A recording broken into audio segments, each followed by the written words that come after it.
Welcome back to another story on Infidelity Tales Lab. Before we begin, tell us, where in the world are you watching from? Now, let's dive into today's story. Chapter 1. The Morning Ritual. Dominic Russell had been bringing coffee and breakfast sandwiches to the same street corner for 714 days. He knew because he'd started the morning after his 33rd birthday, and today marked exactly 2 years. The man who waited there each morning called himself Fred. Weathered face, silver beard, eyes that seemed to carry decades of stories. Most people walked past him like he was invisible. Dominic had learned long ago that invisibility said more about the people walking than the person being ignored. "Morning, Fred," Dominic said, handing over the paper bag and thermos. "Turkey sausage today. They were out of bacon." "You're a good man, Dominic." Fred's voice carried an odd quality, refined beneath the rasp. "How's the company?" "Circling the drain." Dominic checked his watch. 7:45. 15 minutes before he had to face another day at Axiom Technologies. Lost another client yesterday. That's 6 in 2 months. The Patterson account? Dominic paused. He'd mentioned Patterson once, weeks ago. Fred had an unsettling memory for details. "Yeah, they claimed service issues, but our metrics were solid. Something's not adding up." "Things usually add up," Fred said, biting into the sandwich. "Just not always the way we expect. You ever wonder why you keep coming here?" "Someone should." "No." Fred shook his head. "That's not why. You come here because you notice things other people don't. You see me. Question is, what else are you seeing that everyone else is missing?" The words followed Dominic through his commute to the Axiom Tower. Glass and steel, 23 floors of what used to be innovation. Now it felt like a mausoleum. His wife Miranda had texted, "Thinking about you. Rough day ahead? When isn't it?" He replied, then added, "Love you. Love you more. Dinner at 7. Your favorite." The elevator ride to the 14th floor felt longer each day. Dominic Russell, Director of Operations, a title that meant he saw everything happening in the company. Every contract, every complaint, every metric. Which was why the losses made no sense. Christoph Cole stood by the coffee machine, CFO and resident shark. $1,000 suit, smile that never reached his eyes. "Dominic, burning the midnight oil won't save Patterson. Some clients just aren't meant to stay. Funny how they all leave right after you meet with them." Christoph's smile widened. "I'm in finance, not sales. But I do take an interest in our financial viability. Someone has to make hard decisions." Darlene Craig appeared beside him, VP of Sales, all sharp angles and sharper ambition. "Maybe if operations delivered what we promised, I wouldn't have to do damage control." "Our delivery rate is 94%, Dominic said evenly. "Industry standard is 78. "Numbers don't lie," Christoph said. "But they don't always tell the whole truth either." They walked away together, heads close, voices low. Dominic had seen them have dozens of these private conversations. He'd started documenting them 3 months ago, times, dates, which clients disappeared afterward. Raphael Davidson, a junior analyst who'd started 6 months back, caught up with Dominic at his office. 26. Ernest, one of the few people who still believed Axiom could recover. "You see the board memo?" Raphael asked. Dominic scanned his email. "Emergency board meeting. Friday. 3 days away." "Glenn's losing control," Raphael said. Glenn Berry, their CEO, was a brilliant engineer and a terrible politician. "Grady's been pushing for a takeover. Says we're undervalued and mismanaged." Brandon Grady, board member and vulture capitalist. Of course he was circling. "Let me guess," Dominic said. "Christoph's been feeding him information. Can't prove it." "Not yet." Dominic spent the day doing what he did best, watching. He noticed Christoph on 3 separate calls, door closed, blinds drawn. He noticed Darlene intercepting the CEO's assistant, redirecting Glenn away from a client meeting. He noticed the small things that everyone else missed because they were too busy surviving. At 6:30, he stopped by Fred's corner on the way to his car. The old man was packing up his cardboard shelter. "You look like you found something," Fred said. "How do you do that?" "Do what?" "Read people like that." Fred smiled. "I told you. I notice things. So do you. That's why you're different from them." "Different doesn't pay the bills." "No, but integrity compounds in ways money never does. Fred paused. Your company's dying, Dominic. You know it. Question is, are you going to die with it, or are you going to figure out why? Dominic drove home to the small house in Riverside he shared with Miranda. She'd made lasagna, his comfort food. They'd been married 4 years, together for 8. She worked for a nonprofit helping displaced families, made a quarter of what he did, and had twice the impact on the world. You're somewhere else, she said over dinner. Company's imploding. I can't figure out why. Maybe it's not about figuring it out. Maybe it's about deciding what you're going to do when it does. I'm operations director. If I can't fix it, Dominic, she took his hand. You can't fix corruption from the inside. You can only decide whether to go down with the ship or jump while you can still swim. He looked at his wife, this woman who saw through everything. You think someone's sabotaging us? I think you've thought that for months. I think you're too good a man to believe people like Christoph Cole exist until they're standing on your throat. That night, Dominic couldn't sleep. He kept thinking about patterns, about Fred's questions, about how every company failure had Christoph's fingerprints somewhere in the margins. At 2 a.m, he got up and started building a timeline. Chapter 2, The Evidence Mounts.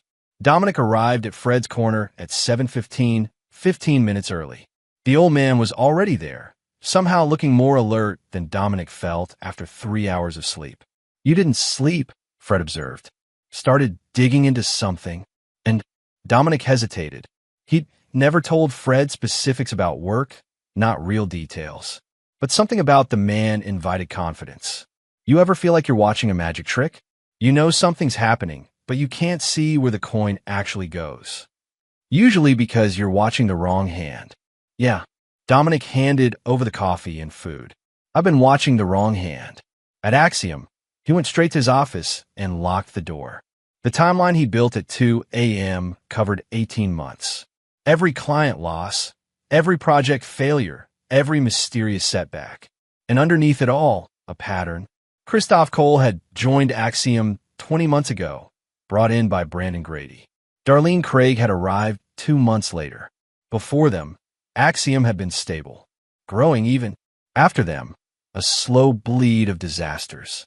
But here's what Dominic had noticed. The disasters weren't random. They were surgical. The Patterson account had left because of alleged security breaches. Dominic had personally reviewed the security logs. No breaches. But someone had sent Patterson's CEO falsified reports showing vulnerabilities. The email came from external account, but used Axiom's template and signatures. The Morrison deal had collapsed because of pricing discrepancies. Axiom had supposedly quoted one price, delivered another.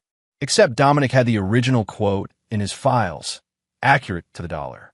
Someone had sent Morrison a different version. 6 major clients. 6 elaborate deceptions. All designed to make Axiom look incompetent. Raphael knocked and entered carrying a laptop. You're going to want to see this. On the screen, Christoph's expense reports. Raphael had been quietly auditing them for a week. Look at the dates, Raphael said, highlighting entries. Every client dinner he expensed happened the week before we lost that client. He's meeting with them. And look who else is on some of these expenses. Same restaurants, same dates. Brandon Grady. They're not just sabotaging us, Dominic said slowly. They're positioning for a buyout. Tank the value, have Grady's firm acquire us for pennies, flip it or strip it. That's corporate murder. That's capitalism. Dominic leaned back. But it's also fraud. If we can prove they falsified communications, deliberately destroyed contracts. We need evidence. Real evidence. Email logs, recorded conversations, something that ties them directly to the sabotage.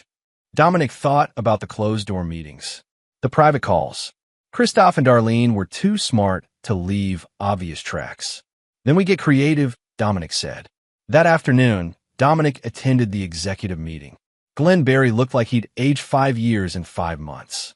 The CEO's hand shook slightly as he reviewed the quarterly numbers. We're hemorrhaging capital, Glenn said. 6 major accounts lost. Project delivery is down. Delivery is up, Dominic interrupted. 94% completion rate. Our metrics are better than they've been in 3 years. Christoph cut in smoothly. Metrics don't matter if clients don't feel confident. Perception is reality in this business. And who's managing perception? Dominic asked. Because our actual performance numbers don't match the story our clients are hearing. Darlene's eyes flashed. Are you suggesting someone's lying to our clients? I'm suggesting someone's creating a narrative that doesn't match our data. This is paranoid, Christoph said. We're struggling because the market's changing. Because our competitors are innovating while we're stuck in. Our competitors are using 3-year-old technology we invented, Dominic said. The market's fine. We're not. Glenn raised a hand. Enough. Fighting won't save us. The board meeting is Friday. Brandon's faction is pushing for restructuring. That could mean layoffs, acquisitions, or worse. He looked directly at Dominic. I need solutions, not conspiracy theories. After the meeting, Dominic walked the floor, talking to department heads he'd worked with for years. Sarah in engineering, Marcus in client services, Jennifer in marketing. All of them had stories. Small things. Requests that went missing. Communications that didn't arrive. Instructions that got changed between sender and recipient. It's like someone's jamming the signals, Marcus said. We deliver exactly what we promise, but clients receive something different. That evening, Dominic stopped by Fred's corner. The old man was reading a battered paperback. Seneca's Letters, Dominic noticed. Stoic philosophy? Dominic asked. Man who's lost everything learns what actually matters. Fred closed the book. You look like you're carrying the weight of kingdoms. Just one failing company. Same thing to the people depending on it. Fred studied him. You found your coin trick yet? I think so. 2 people destroying my company from the inside, so a third can buy the corpse. And I don't know what to do about it. If I go public without ironclad proof, I look paranoid. If I wait for ironclad proof, there won't be a company left to save. Fred was quiet for a long moment. Dominic, you ever wonder why chess is played the way it is? What? Chess. You ever notice the most powerful pieces can see the whole board, but the game's won by the ones who see 3 moves ahead? He stood, joints popping. You're seeing 2 moves. Your enemies are seeing 3. You need to see 4. I don't understand. Yes, you do. You're just afraid to play the game the way they're playing it. Fred picked up his bag. Question is, are you willing to get your hands dirty to save something worth saving? Dominic drove home thinking about that. Miranda was working late, a crisis with one of her client families. He sat in their kitchen, looking at the timeline again, and realized what Fred meant. He'd been playing defense, trying to prove what Christoph and Darlene were doing. But proof didn't matter if the company was dead before he found it. He needed to play offense. At midnight, Raphael called. I might have something. Christoph's assistant, Amber, she quit today. Gave 2 weeks, but she looked scared. Really scared. Where does she live? Dominic. Where? 20 minutes later, Dominic was knocking on Amber Norris's apartment door in Parkside. She answered with the chain still attached, eyes wide. I don't want trouble, she said. Neither do I, but I need to know what you know. I signed an NDA. An NDA covers company secrets, not crimes. If Christoph's doing what I think he's doing, that NDA won't protect you. But help him he might. She studied him for 30 seconds, then closed the door. Dominic heard the chain slide. The door opened fully. Inside her apartment, Amber pulled out a USB drive. I copied everything, she said. Emails, call logs, documents. I don't understand all of it, but I know it's bad. Really bad. Dominic took the drive. Why? Because 3 months ago, I watched Christoph laugh about how many people would lose their jobs when this was over. He said it like it was a game, like we were just pieces on a board. She met his eyes. I need this job, but not that much. Chapter 3, The Breaking Point. Wednesday morning, 2 days before the board meeting. Dominic had spent all night reviewing Amber's files with Raphael. What they found was worse than sabotage. Christoph hadn't just been tanking Axiom's value. He'd been positioning himself to profit from every stage of the collapse. Short positions on Axiom stock, consulting contracts with competitors who'd absorbed their lost clients. A paper trail that showed he'd been planning this since before he joined the company. And Darlene had been his inside operator, actively feeding bad information to clients, then managing the fallout by steering them to Christoph's other ventures. This is Rico territory, Raphael said at 6 in the morning, eyes bloodshot. Racketeering. Conspiracy. If we take this to the FBI, we'd spend 2 years watching them investigate while Axiom dies and everyone loses their jobs, Dominic said. No, we need something faster. Like what? Dominic thought about Fred's words.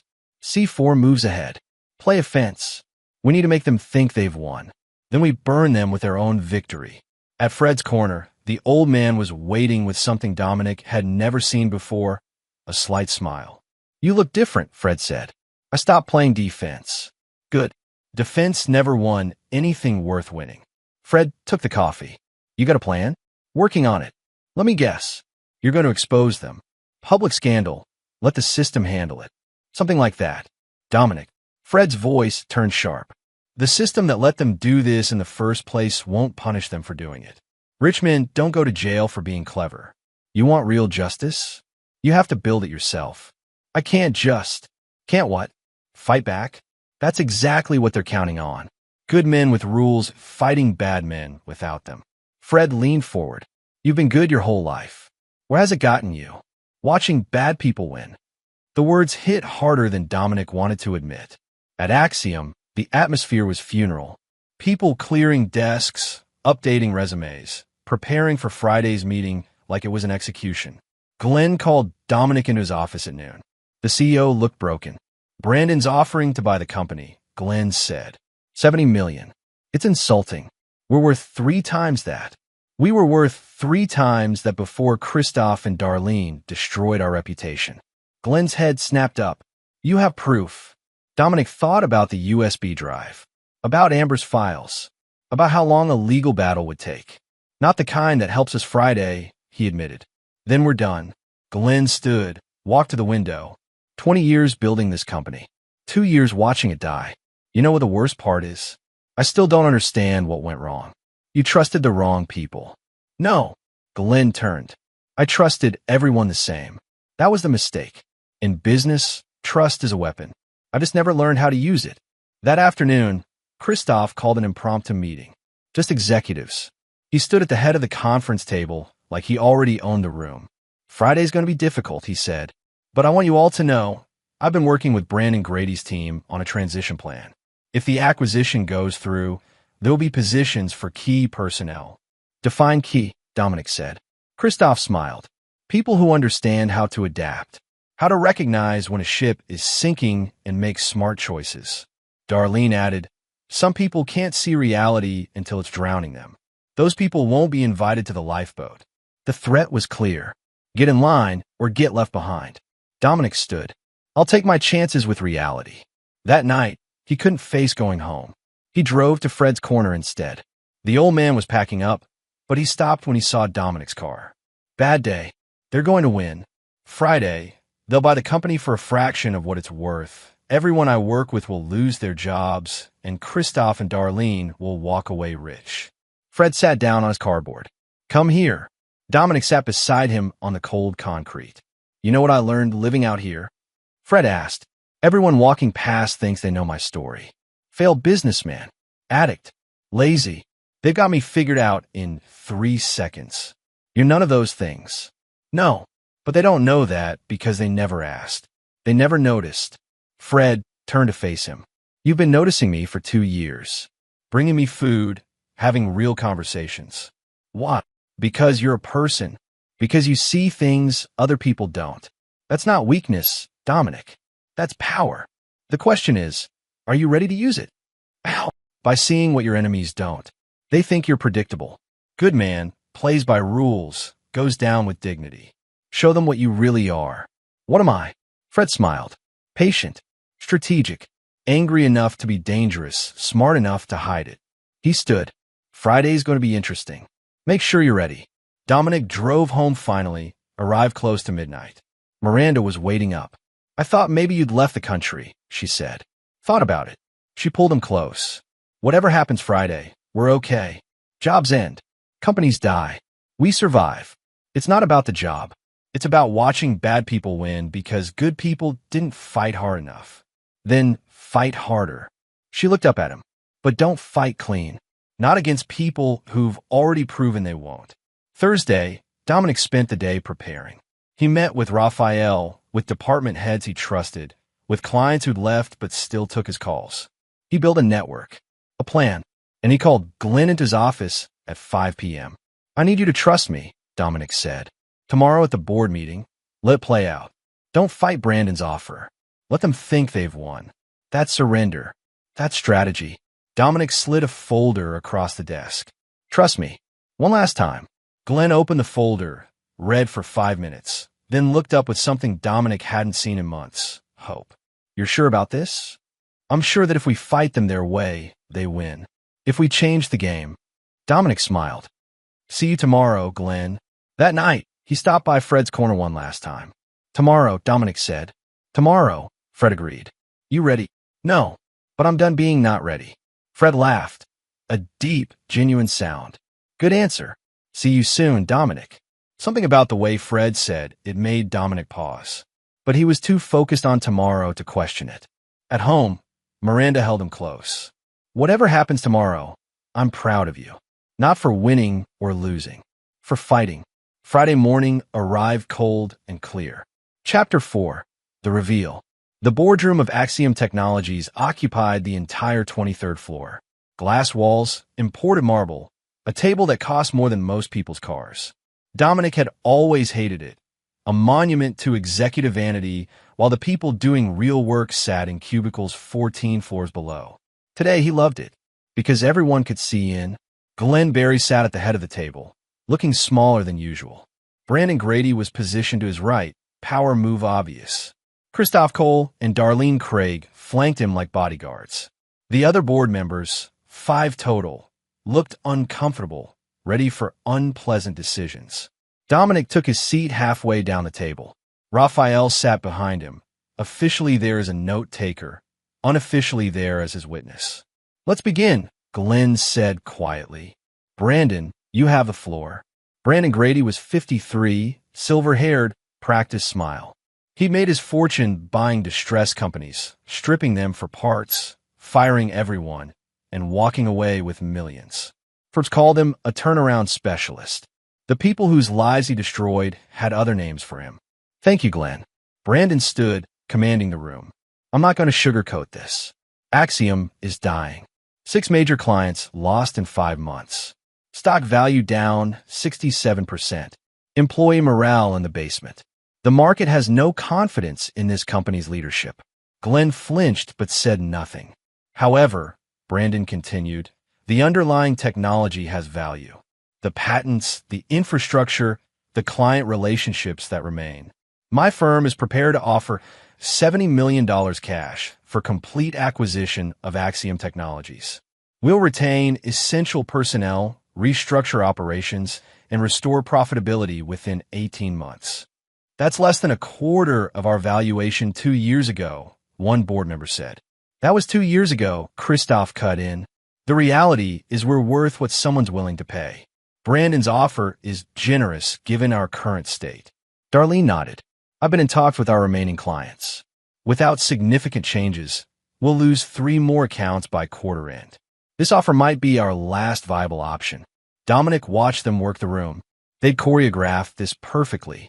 Create the crisis, position themselves as truth-tellers, make the board feel like they had no choice. Glenn looked around the table. "Other opinions?" "I have one," Dominic said. Every eye turned to him. "I'd like to propose we table this vote for 1 hour." "On what grounds?" Brandon asked.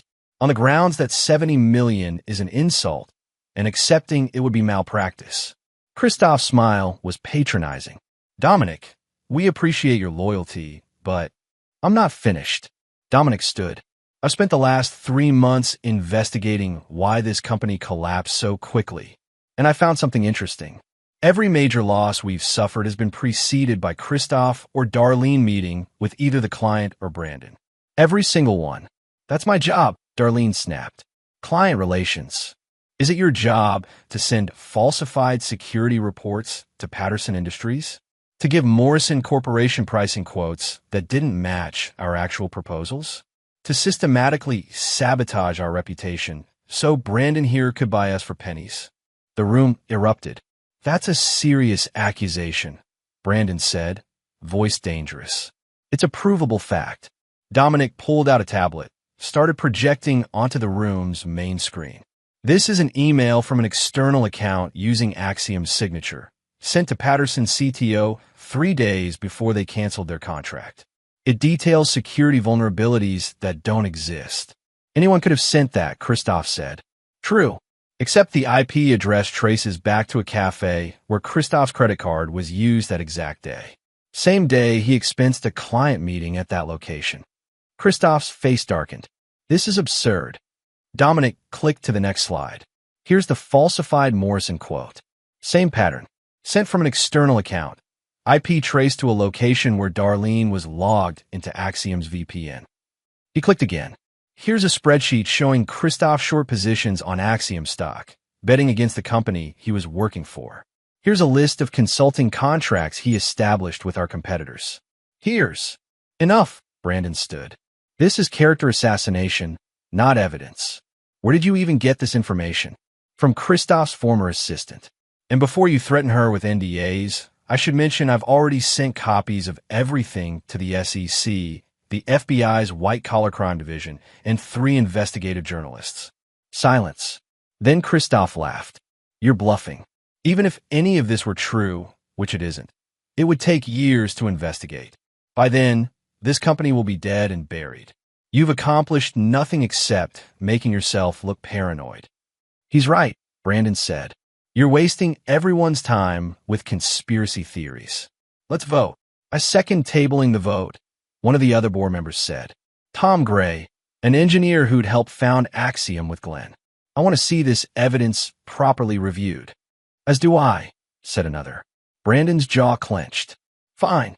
1 hour recess. But this better not be, The conference room doors opened. Fred walked in. Except it wasn't Fred. Not street corner Fred with a weathered face and cardboard shelter. This man wore a charcoal suit that Dominic recognized as bespoke. The beard was neatly trimmed. The eyes were the same, but they carried different weight now. And Dominic knew. He'd known on some level for weeks, maybe months. The refined speech. The business knowledge. The way Fred read people like algorithms. Gentlemen, Fred said. Ladies, I apologize for the interruption. My name is Frederick Barber. Tom Gray gasped. 2 other board members went pale. Frederick Barber, legendary tech entrepreneur, founded 3 companies before he was 40, then disappeared 8 years ago after his wife died. Rumors said he'd had a breakdown. Others said he'd gone into hiding. Some thought he was dead. He'd been living on a street corner. I've been taking a sabbatical from business, Frederick continued, walking to the center of the room. Observing, learning, testing certain theories about human nature. His eyes found Christoph, and some of what I've learned has been fascinating. Brandon found his voice. This is highly irregular. This is a closed board meeting. It was a closed board meeting, Frederick corrected. Now, it's an acquisition negotiation, because as of 8 a.m. this morning, I own controlling interest in Axiom Technologies. He placed a briefcase on the table, opened it. Transfer documents. $89 million cash, paid to various shareholders who were happy to sell to a private buyer. I now own 63% of this company. Glenn stared. That's impossible. It's meticulous, Frederick said. I've been buying shares for 6 months. Small purchases through various LLCs, nothing that triggered SEC disclosure requirements until this morning. As majority shareholder, I'm exercising my right to reject any acquisition offers and assume direct control of company operations. Christoph had gone very still. This is insane. This is capitalism. Frederick smiled. You should recognize it. You've been practicing a particularly aggressive version for 20 months. You have no standing to. I have every standing. I'm now the CEO of Axiom Technologies. Frederick turned to the board. Those of you who wish to remain on the board under new management are welcome. Those who don't can submit resignations by end of business today. Brandon stood. You can't just. I already did. Frederick's voice went cold. Mr. Grady, I'm aware of your arrangement with Mr. Cole here. The systematic destruction of this company's value to facilitate your acquisition. It was clever. Almost worked. Unfortunately for you, I've been watching. For 2 years, I sat on a street corner and watched this company. Watched who came in early, who stayed late, who cared. His eyes found Dominic. And I watched one man bring me coffee every single day. Not because he wanted something, not because he was trying to impress anyone, because he saw another human being and decided that mattered. Dominic felt the room's attention shift to him. "Dominic Russell," Frederick said, "you're fired." The words hung in the air like a bomb. Then Frederick continued, "You're fired as Director of Operations. Your new position is Chief Operating Officer of Barber Holdings, parent company of Axiom Technologies. Salary negotiable, but I'm thinking somewhere north of your current compensation. You'll be responsible for rebuilding this company and several others I've acquired. Pack your things. You're coming with me." Dominic couldn't breathe. "As for the rest of you," Frederick turned back to Christoph, Darlene, and Brandon. "You're all fired. Effective immediately. Security will escort you from the building. You'll be hearing from attorneys regarding civil liability. And given that Dominic here has already contacted federal authorities with evidence of your activities, I imagine you'll be hearing from them as well." Christoph shot to his feet. "You can't prove anything. I can prove you betrayed the trust of this company for personal gain. That's sufficient for termination. Whether it's sufficient for criminal prosecution, that's for prosecutors to decide. But I'm very good at building cases. And I've got time. This is bullshit." Darlene's composure cracked. "We did what we had to do. This company was already failing." "Funny," Frederick said. "That's not what the numbers show. Axiom was profitable and growing until you two arrived. Then it started bleeding out. Slowly, carefully, almost like someone was killing it on purpose." Brandon moved toward the door. Frederick didn't stop him, just called out, "Mr. Grady, I should mention, I've also acquired the 3 companies you were planning to flip Axiom to. As of this morning, I own them, and I'm terminating your consulting contracts. Good luck finding your next distressed company. I made sure people will be asking questions." The door slammed. Security arrived. Real security, not Axiom's usual rent-a-cops. Frederick had planned this down to the minute. "Everyone failed me except you," Frederick said to Dominic as Christoph and Darlene were escorted out, both screaming threats and obscenities. 2 years I watched this company. Watched people walk past me like I didn't exist. Watched executives steal and lie and destroy. And every morning, one man stopped. Talked to me. Saw me. "You were testing us," Dominic said quietly. "I was testing humanity. Most failed. You didn't." Frederick extended a hand. "Welcome to the new world, Mr. Russell. Let's build something worth building." Chapter 5. The Truth Beneath. The boardroom emptied in chaos. Board members scrambling to understand what had happened. Security escorting a screaming Christoph Cole toward the elevators. Darlene Craig on her phone, presumably calling lawyers. Brandon Grady had vanished like smoke. Dominic stood frozen, trying to process. Glenn Barry approached Frederick, eyes wet. You're really Frederick Barber." "The Frederick Barber." "Guilty," Frederick said. "Glenn, your company wasn't dying because you failed. It was dying because you were targeted. That's not weakness. That's war. Why? Why target us specifically? Because Axiom had something Brandon Grady wanted, patents for distributed computing that would have been worth billions if applied correctly. He couldn't buy you at fair value, so he decided to break you first." Frederick turned to the remaining board members. "I'll need statements from all of you regarding Christoph and Darlene's activities. Cooperate fully, and you'll keep your positions. Obstruct, and you'll join them at the unemployment office." Tom Gray spoke up. "I knew something was wrong. Should have pushed harder." "Most people don't push when it might cost them something," Frederick said. "That's human nature. I'm not judging. I'm just correcting." The room cleared until only Frederick, Dominic, and Raphael remained. Frederick walked to the window, looked out at the city. 2 years ago, my wife died.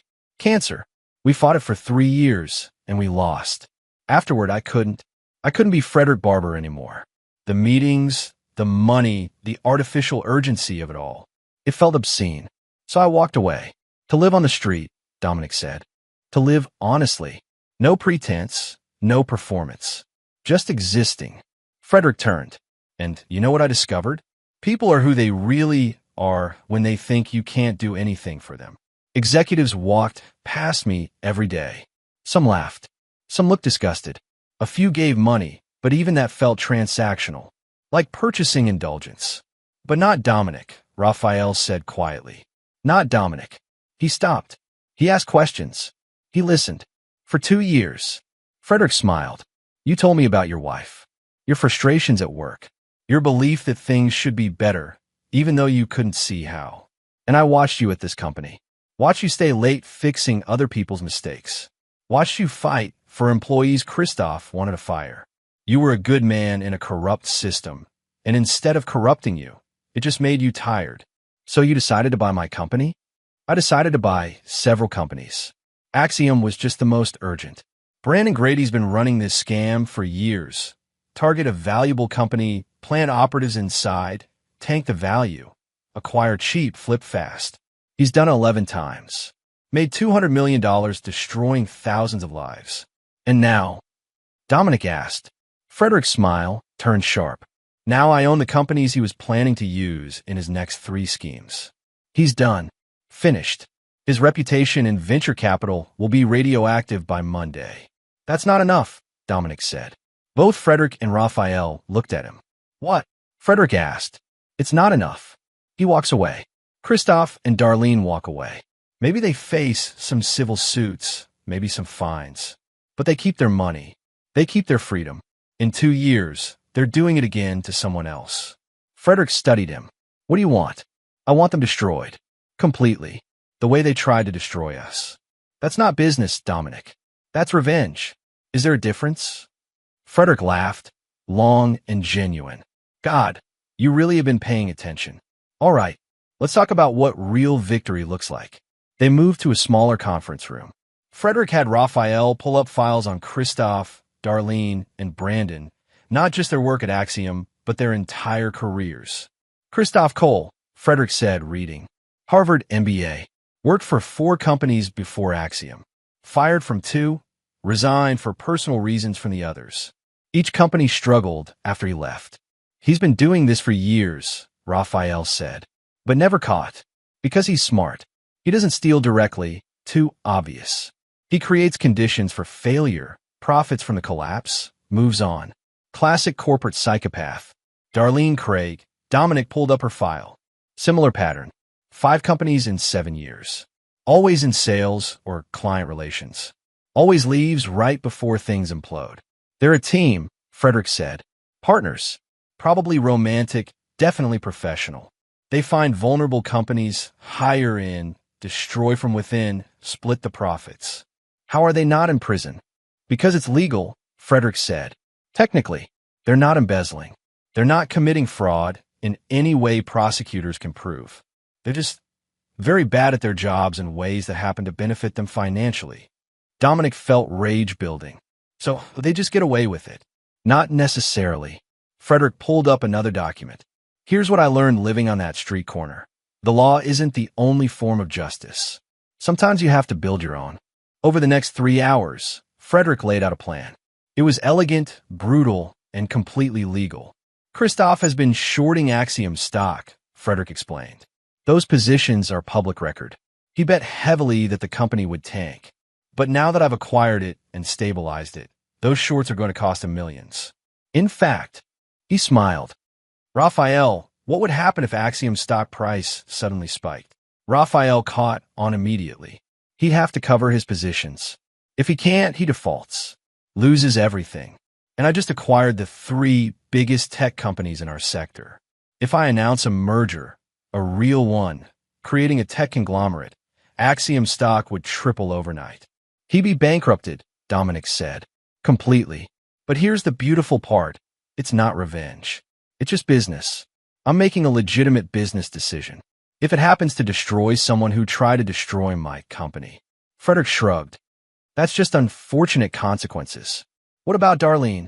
Darlene's been collecting consulting fees from 5 of our former clients.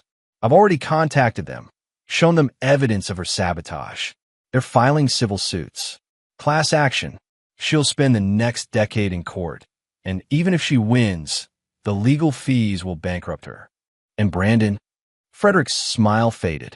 Brandon's different. He's connected, protected. Going after him directly would be war. Then we go to war, Dominic said. Dominic, no. You said people show who they are when they think you can't do anything to them. Well, I can do something now. And I'm not letting him walk away to do this to someone else. Frederick and Raphael exchanged looks. All right, Frederick said finally. But we do this smart. Brandon Grady has destroyed 11 companies. He's made enemies. Powerful ones. What if we simply connected those enemies? Gave them information? Let them build their own case. You're talking about weaponizing victims, Raphael said. I'm talking about giving victims a weapon, Frederick corrected. There's a difference. They worked until midnight. Frederick made calls to CEOs of companies Brandon had destroyed. Dominic compiled evidence. Raphael built digital dossiers. By the time they finished, they'd created a network of 23 executives, 47 employees, and 6 major investors, all people Brandon Grady had damaged, all now armed with evidence of his patterns and practices. This won't put him in jail, Frederick warned, but it will make his life very difficult. Good, Dominic said. He drove home at 1 a.m., exhausted and wired. Miranda was still awake, wearing one of his old T-shirts, reading on the couch. So she said, "How was your day?" Dominic laughed until he cried, then told her everything. The homeless man was a billionaire, Miranda repeated. The homeless man you've been bringing coffee to for 2 years was Frederick Barber. Yes. And he bought your company. Yes. And promoted you. Yes. And now you're planning to destroy the people who tried to destroy Axiom. Yes. Miranda was quiet for a long moment. Then, I'm proud of you. Not for the promotion. For fighting back. Is it wrong? What we're doing? Is it illegal? No. Is it dishonest? No. Every piece of information we're using is true. Then it's not wrong. It's just consequences. She pulled him close. Bad people should face consequences. That's not revenge. That's justice. Chapter 6. The Trap Springs. Monday morning, Frederick called a press conference. The tech world showed up in force. Frederick Barber, back from the dead, announcing his return to business. The room was packed with journalists, investors, competitors. Dominic stood in the back with Raphael, watching his friend, because that's what Frederick was now, his friend, command the room. 8 years ago, I left the business world, Frederick began. Not because I failed, not because I was forced out, but because I needed to understand what we were building and why. I needed to see humanity without the filter of money and power. He described his time on the streets in vague terms, enough to make it real, not enough to make it exploitative. What I learned is that most people are fundamentally decent, but systems reward indecency. They reward ruthlessness disguised as pragmatism. They reward people like Christoph Cole, Darlene Craig, and Brandon Grady. The room buzzed. Those names meant nothing to the public, but everything to the tech insiders present. These 3 individuals systematically destroyed Axiom Technologies from within, attempting to devalue and acquire it for pennies on the dollar. They would have succeeded, except for one man who refused to accept that as normal. Frederick gestured to Dominic. Cameras turned. Dominic felt his face heat. Dominic Russell represents what business should be. Competence, integrity, awareness. For 2 years, while I observed his company dying, I watched him fight. Not with speeches or politics, but with evidence and persistence.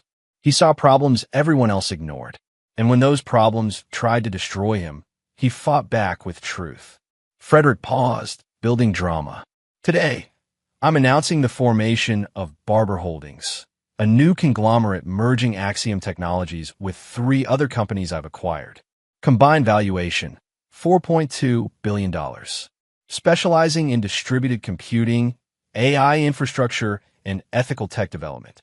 The room erupted with questions. But Dominic was watching the back corner, where a face had gone pale. Brandon Grady had shown up. Mistake. Frederick took questions for 20 minutes, each answer carefully crafted to emphasize ethical business, consequences for bad actors, and the importance of integrity. Finally, someone asked about Brandon Grady specifically. Mr. Grady has built a career acquiring distressed companies, Frederick said carefully. Unfortunately, Evidence has emerged suggesting he may have been causing the distress himself. Multiple former executives from companies he's acquired are pursuing civil action. I wish him well in his legal defense. Brandon tried to leave. Two men in suits blocked his path. Not obviously, just enough to slow him down. Process servers. Dominic watched as Brandon was handed papers from 5 different law firms. Civil suits from the network they'd built. Each one citing different damages, different cases, but all following the same pattern. Brandon's face went from pale to purple. He shoved through the crowd and vanished.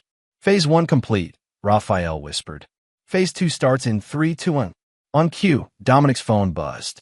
Text from a Wall Street Journal reporter Frederick had briefed. Stock price jumping. Your CFO's short positions are imploding. Axiom stock had opened at $42 per share. By noon, it hit 118. By close of trading, 143. Christoph Cole's short positions, betting the stock would crash, required him to cover at current market value. He bet $15 million that Axiom would fail. Now he owed $47 million to cover those positions. And he didn't have it. By Tuesday morning, the story was everywhere. Tech legend returns, saves company from corporate saboteurs. The narrative wrote itself. Heroic billionaire, villainous executives, hard-working everyman who stayed loyal. Dominic hated it and loved it simultaneously.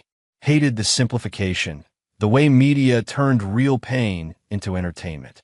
Loved that Christoph, Darlene, and Brandon were being named and shamed. Raphael burst into Dominic's new office. Actually Frederick's old office, but Frederick had insisted. Darlene just declared bankruptcy, Raphael said. The civil suits from former clients are drowning her. Her lawyers dropped her when she couldn't pay a retainer. And Christoph, worse, he tried to flee the country. TSA flagged him at LAX. Apparently, owing $47 million to investment banks makes you a flight risk. Dominic should have felt triumph. Instead, he felt empty. Frederick appeared in the doorway. You're wondering if it was worth it? Was it? Come with me. They drove across town to Axiom's main office. The building Dominic had walked into every day for 6 years, expecting it to be his last day for the past 6 months. Except now it was different. People were smiling, working with energy instead of despair. The funeral atmosphere had evaporated. Frederick led him to the main floor, where 200 employees were gathered. Speech time, Frederick whispered. I didn't prepare. Good. Say what you feel, not what you planned. Dominic stepped forward. Faces turned toward him. People he'd worked with, fought for, tried to save. 6 months ago, he started, voice shaking. I watched this company dying and didn't understand why. I thought maybe we weren't good enough, weren't smart enough, weren't working hard enough. Silence. But we were all those things. We were good. We were getting sabotaged by people who saw us as targets instead of human beings. And for a while, I didn't know how to fight that. I thought maybe the system was just broken and we had to accept it. He saw nods. Then someone taught me that accepting corruption isn't wisdom. It's surrender. And we don't surrender. Not anymore. The room erupted in applause. Afterward, people approached him one by one. Sarah from engineering, thanking him for saving her job.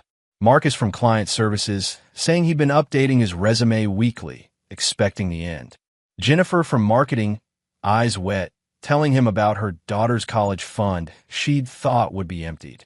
You saved us, she said. I just fought back, Dominic replied. That's what saving looks like. That night, Frederick invited Dominic and Miranda to dinner at a restaurant that didn't have prices on the menu. Always a bad sign. Tomorrow we announce the new leadership structure, Frederick said over wine that cost more than Dominic's first car. You'll be COO officially. Raphael gets promoted to VP of Analytics. Glenn stays as president of Axiom Division.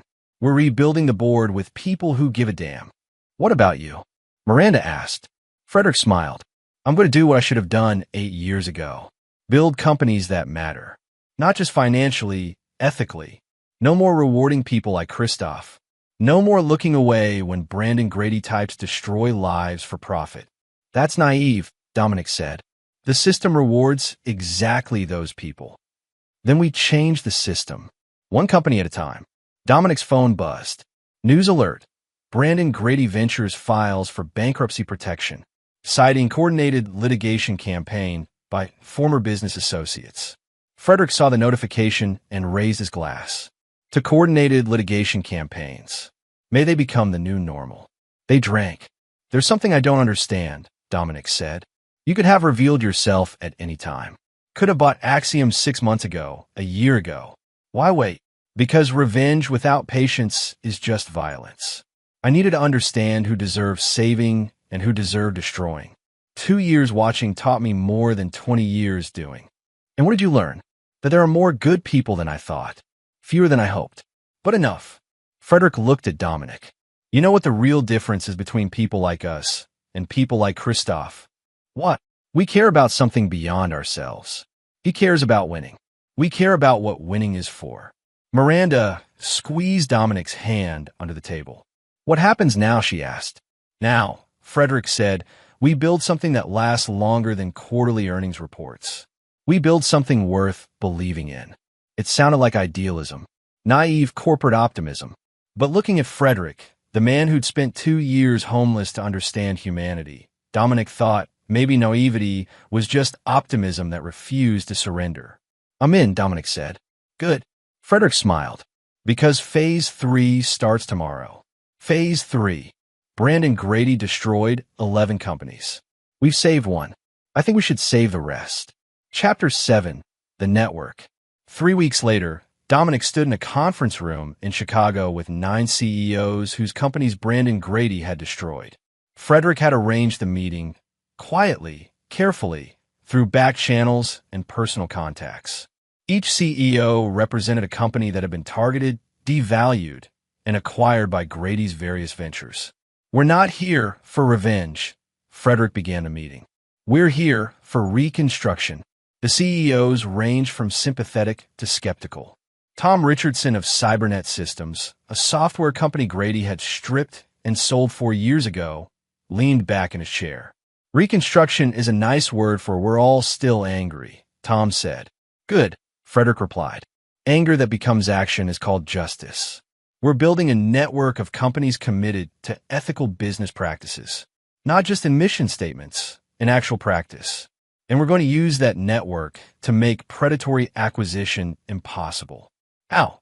Asked Christina Hart, former CEO of Neural Path, a biotech firm Grady had destroyed 3 years prior. Dominic stepped forward. Cross-ownership. If our companies own small stakes in each other, we create mutual protection. Someone tries to acquire one of us, they have to go through all of us. That's a cartel, someone said. No, Frederick corrected. A cartel restricts competition. We're restricting predation. There's a difference. For 3 hours, they debated structure, legality, logistics. Dominic watched Frederick work the room, answering doubts, building consensus, showing them that resistance was possible.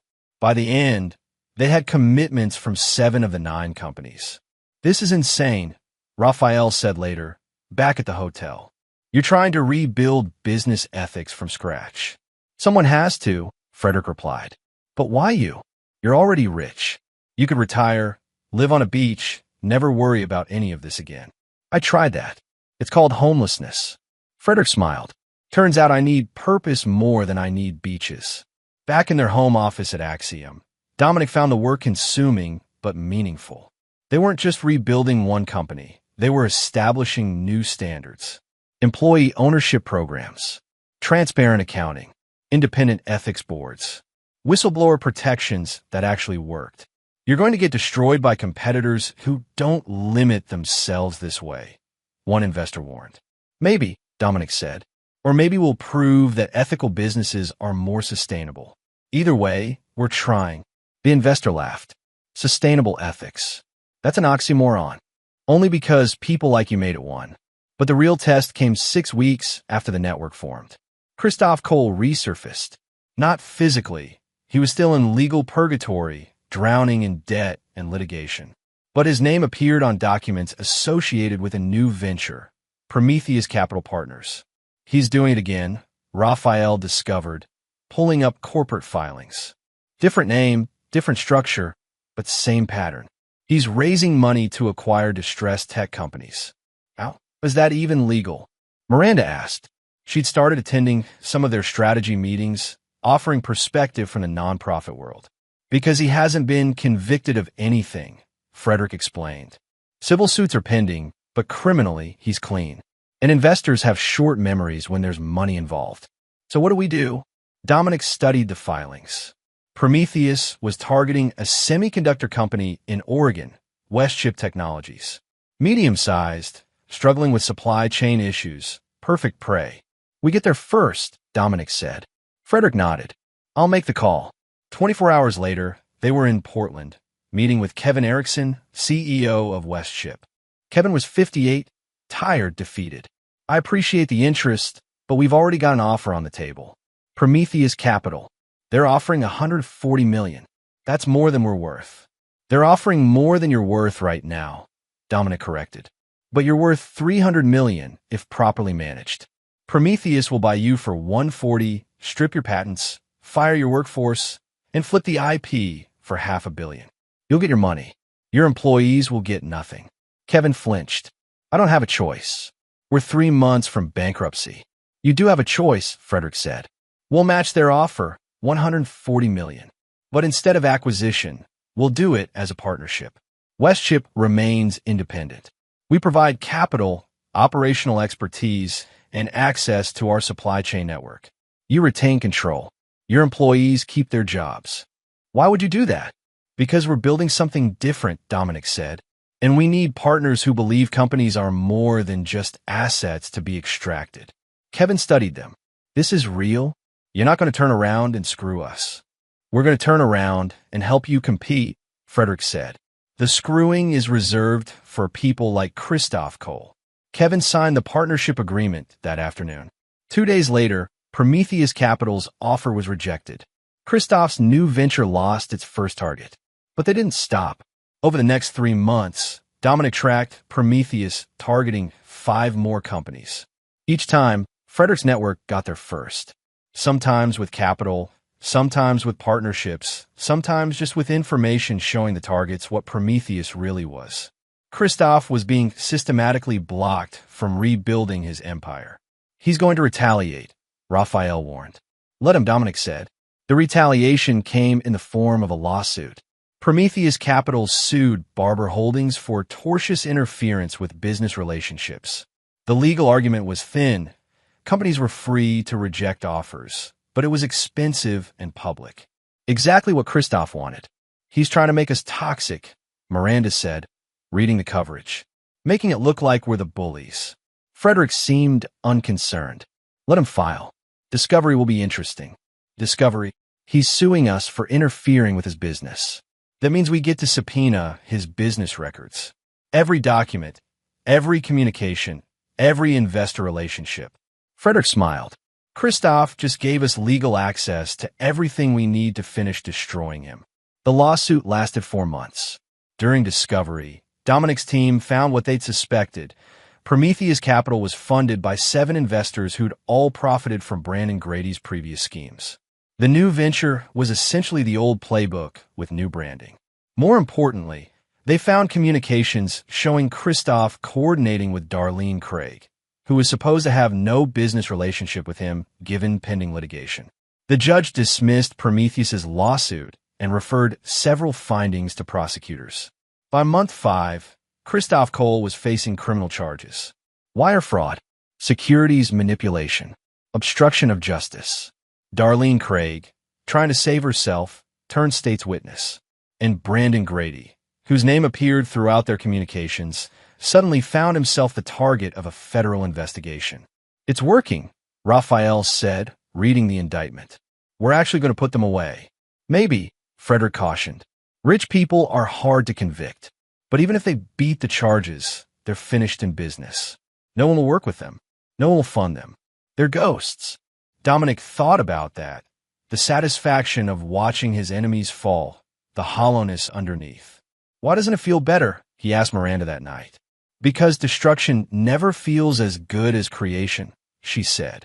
You destroyed them. That was necessary. But the real victory is what you're building instead. She was right. Over the next year, Barber Holdings' network grew to 37 companies. Not a monopoly, a cooperative. Companies that competed in markets but collaborated on ethics. They established the first industry-wide whistleblower fund. Employees could report illegal activity and receive financial protection during investigations. They created transparent salary databases, making it impossible to underpay based on information asymmetry. They funded scholarships for employees' children, housing assistance, mental health resources. "You're running a charity," one analyst complained.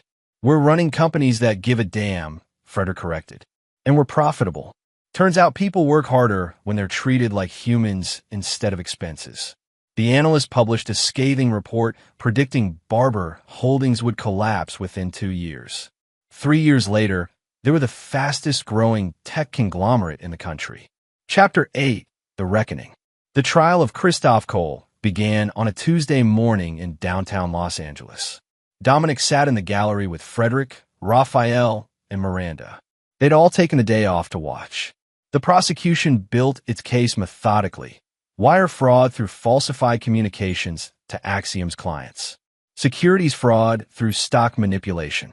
Conspiracy to commit fraud through coordination with Darlene Craig and Brandon Grady. Darlene had taken a plea deal. 3 years minimum security in exchange for testimony. She looked smaller on the witness stand, all her corporate armor stripped away. Christoph planned everything, she testified. He identified target companies, established the infiltration strategy, managed the timeline. "I executed the client relationships, but he was the architect." "And Mr. Grady?" the prosecutor asked. "Brandon funded us, set up the shell companies, managed the acquisition capital, arranged the buyers. We were a team." Christoph's defense argued he was just an aggressive businessman, that his tactics were cutthroat but legal. That Darlene was lying to save herself. The jury deliberated for 4 days. Guilty on all counts. The courtroom erupted. Christoph's face went blank. His lawyers immediately filed appeals. But Dominic knew it was over. Even if Christoph won on appeal, unlikely he'd spend the next decade fighting. His money would drain. His reputation was destroyed. His life as he'd known it was finished. Outside the courthouse, reporters swarmed Frederick. "Mr. Barber, you were instrumental in building this case. How does it feel to see justice served?" "Justice isn't served until we've rebuilt what was destroyed," Frederick said. "Christoph Cole going to prison doesn't bring back the companies he killed. It doesn't restore the jobs he eliminated. It just stops him from doing it again." "What about Brandon Grady? His trial starts next month. I hope the jury is as diligent as this one was." Dominic stayed quiet, letting Frederick handle media. But one reporter found him. "Dominic Russell? You were the first person to suspect Cole. What made you investigate?" Dominic thought about Fred on the street corner. About 2 years of conversations that taught him to see what others missed. "Someone taught me to notice things," he said simply. Brandon Grady's trial was different, bigger, more political, more money involved. His defense team was legendary. The prosecution's case was circumstantial in places, relying heavily on pattern evidence and testimony for victims. The jury hung twice. Third trial, different venue. Brandon took a plea deal. 10 years, eligible for parole in 7. "It's not enough," Raphael said when the news broke. "It never is," Frederick replied. "But it's something." Dominic found himself thinking about that a lot. The gap between justice and satisfaction. They'd won. Their enemies were destroyed. Axiom was thriving. The network was growing. So, why did he still feel like something was missing? He found Frederick in his office late one night, 8 months after the trials ended. "Can't sleep?" Frederick asked. "Thinking. Dangerous habit." Frederick poured 2 glasses of scotch, the expensive stuff, the kind that tasted like smoke and time. "What's the question you're trying to answer?" "Whether it was worth it." "The revenge." "All of it." "We destroyed 3 people, saved 1 company, built a network, changed some practices.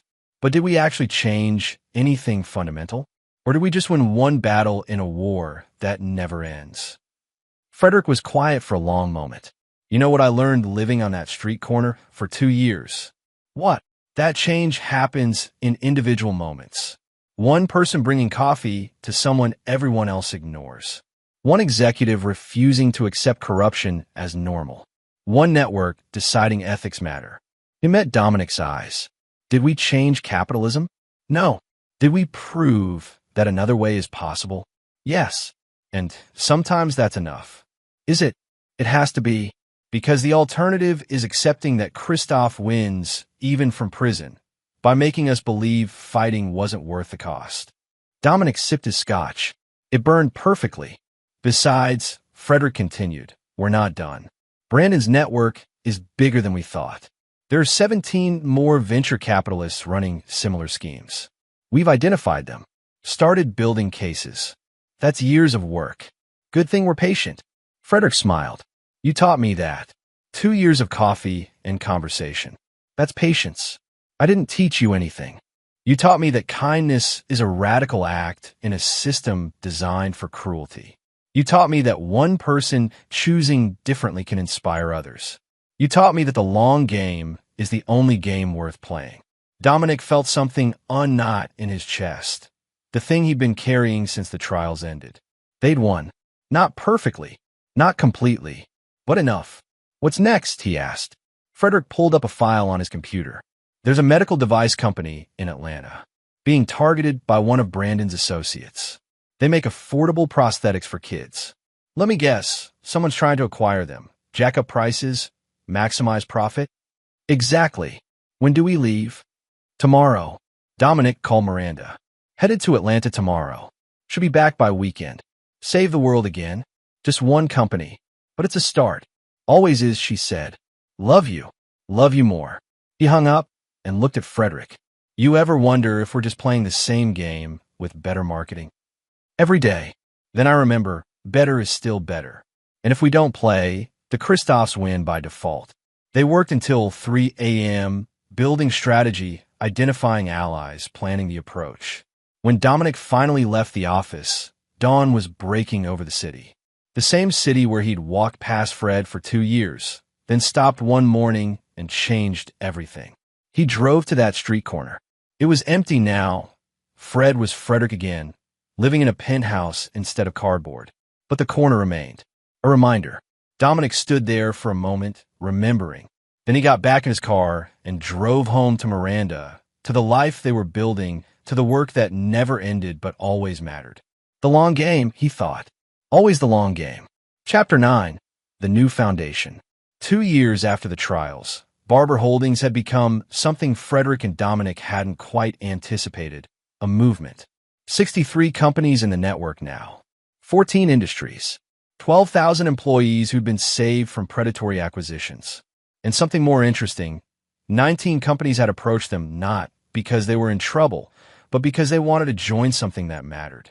Dominic stood in the main conference room of their new headquarters. They'd outgrown Axiom's building and moved to a renovated factory in the Arts District. Floor-to-ceiling windows, open workspace design, a cafeteria that served actual food instead of corporate catering. Raphael had been promoted 3 times and now ran their entire investigative division. His team of analysts tracked predatory venture capital firms, documented patterns, built cases. Got a new target, Raphael said, pulling up a presentation.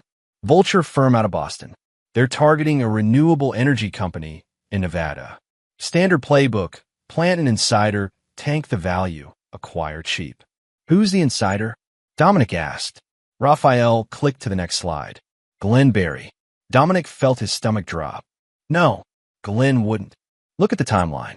They approached him 6 months ago, offered him $5 million to sabotage his new company from within, just like Christoph did to us.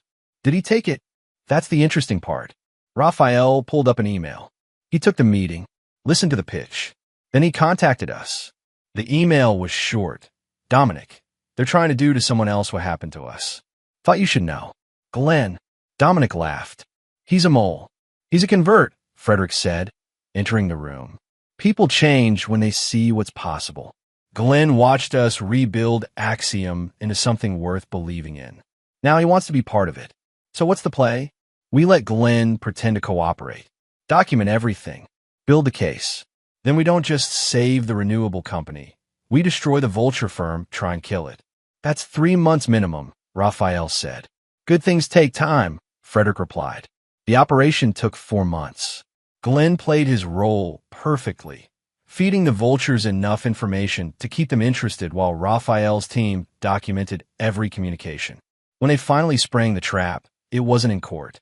Frederick called a press conference and simply released everything. Every email, every document, every recorded conversation showing exactly how predatory acquisition worked. The Boston firm collapsed in 2 weeks. SEC investigation, client exodus, public humiliation. We didn't even need lawyers, Raphael said, amazed. Sunlight is the best disinfectant, Frederick quoted.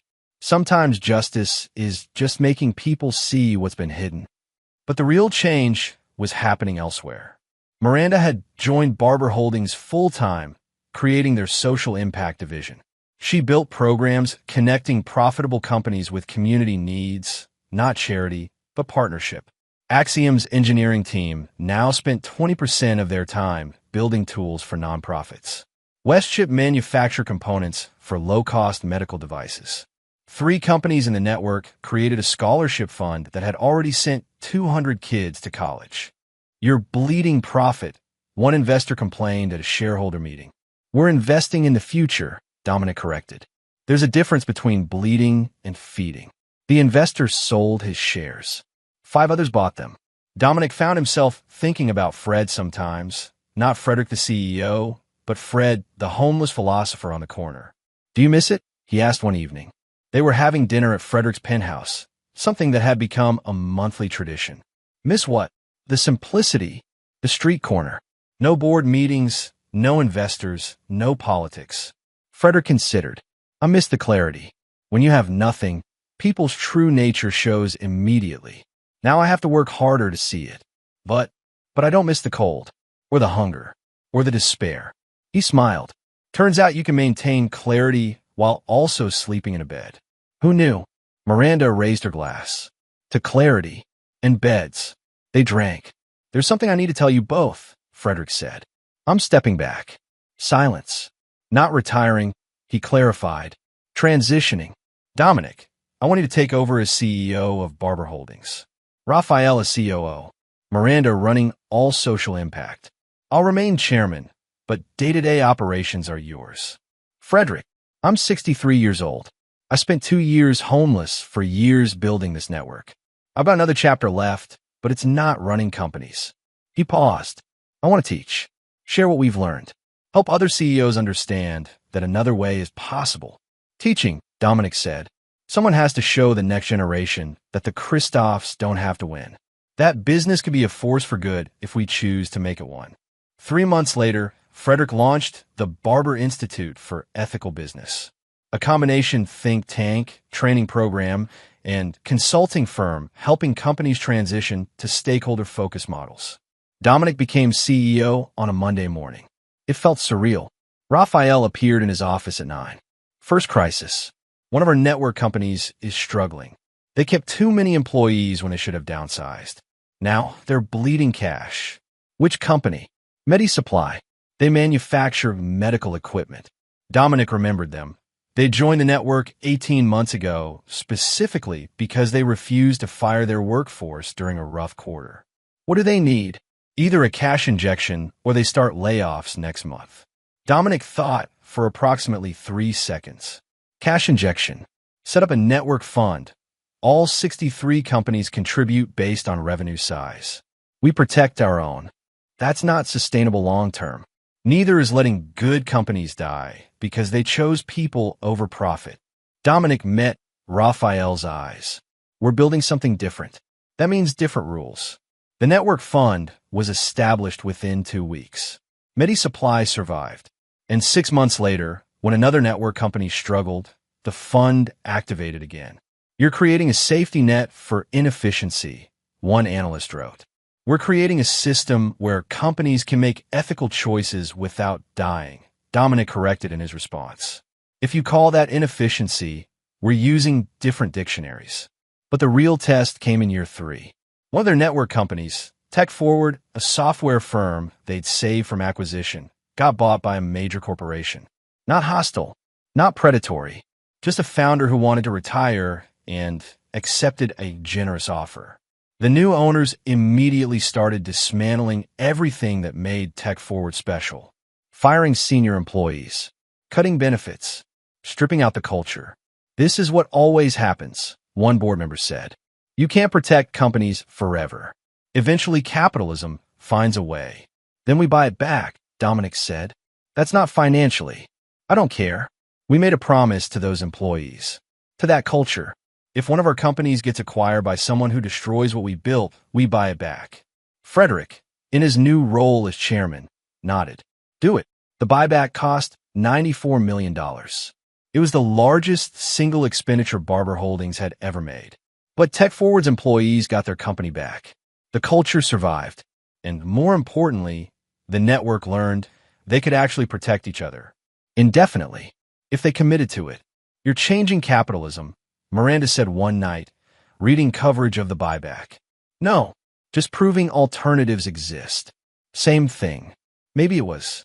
5 years after the first coffee delivery to Fred, Dominic stood on stage at a tech conference, giving a keynote. Everyone told us ethical business was impossible, he said. That companies existed to maximize shareholder value. That anything else was naive fantasy. He clicked to a slide showing Barber Holdings network. Now 89 companies, 32,000 employees, $14 billion in combined revenue. We proved them wrong, not by being nice, by being smart, by understanding that long-term value requires short-term sacrifice.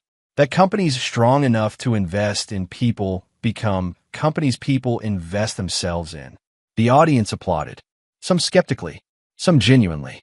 I'm not here to convince you, Dominic continued. I'm here to show you it's possible, and to invite you to try. After the keynote, a young woman approached him. Mid-20s, nervous energy, startup founder energy. Mr. Russell? I run a small AI company. 20 employees. We're getting offers from venture firms, but they all want the same thing. Rapid growth, eventual acquisition, maximize return. And you want something else? I want to build something that lasts. That matters. But I don't know how to do that and survive. Dominic handed her his card. Call me Monday. We'll talk. She left looking hopeful. You do that a lot now, Raphael said, appearing beside him. Do what? Give people hope that another way is possible. Someone did it for me once. On a street corner. Seems fair to pass it on. That night, Dominic drove to the old corner, the place where he'd met Fred every morning for 2 years. Someone else was there now. Younger man, maybe 30, sitting against the wall with a sign, hungry. Anything helps. Dominic stopped. You like coffee? He asked. The man looked up, suspicious. Yeah. There's a place 2 blocks down. Good breakfast sandwiches. I'm buying if you're interested. They walked together. Dominic didn't ask questions, didn't offer advice. Just bought food, made conversation, listened. Why are you doing this? The man asked finally. Someone did it for me once. Changed my life. Buying you breakfast changed your life? No. Noticing I existed changed my life. Breakfast was just the excuse. The man smiled slightly. You one of those do-gooder types? I'm one of those the system is broken, but individual moments still matter types. That's a lot of words for do-gooder. Dominic laughed. Fair. He drove home thinking about patterns. How Christoph and Brandon and Darlene had played the long game toward destruction. How he and Frederick and Miranda were playing the long game toward construction. Same patience. Same strategy. Different values. Miranda was still up when he got home, reading reports from their social impact division. We funded 42 scholarships this quarter, she said. Started 3 new community programs. Partnered with 7 nonprofits on technology access. How many companies are profitable while doing all that? 67 of 89. The others are getting there. Dominic sat beside her. You think we're making a difference? I think we're proving it's possible to make a difference. That's not the same thing, but it's important. Is it enough? Dominic.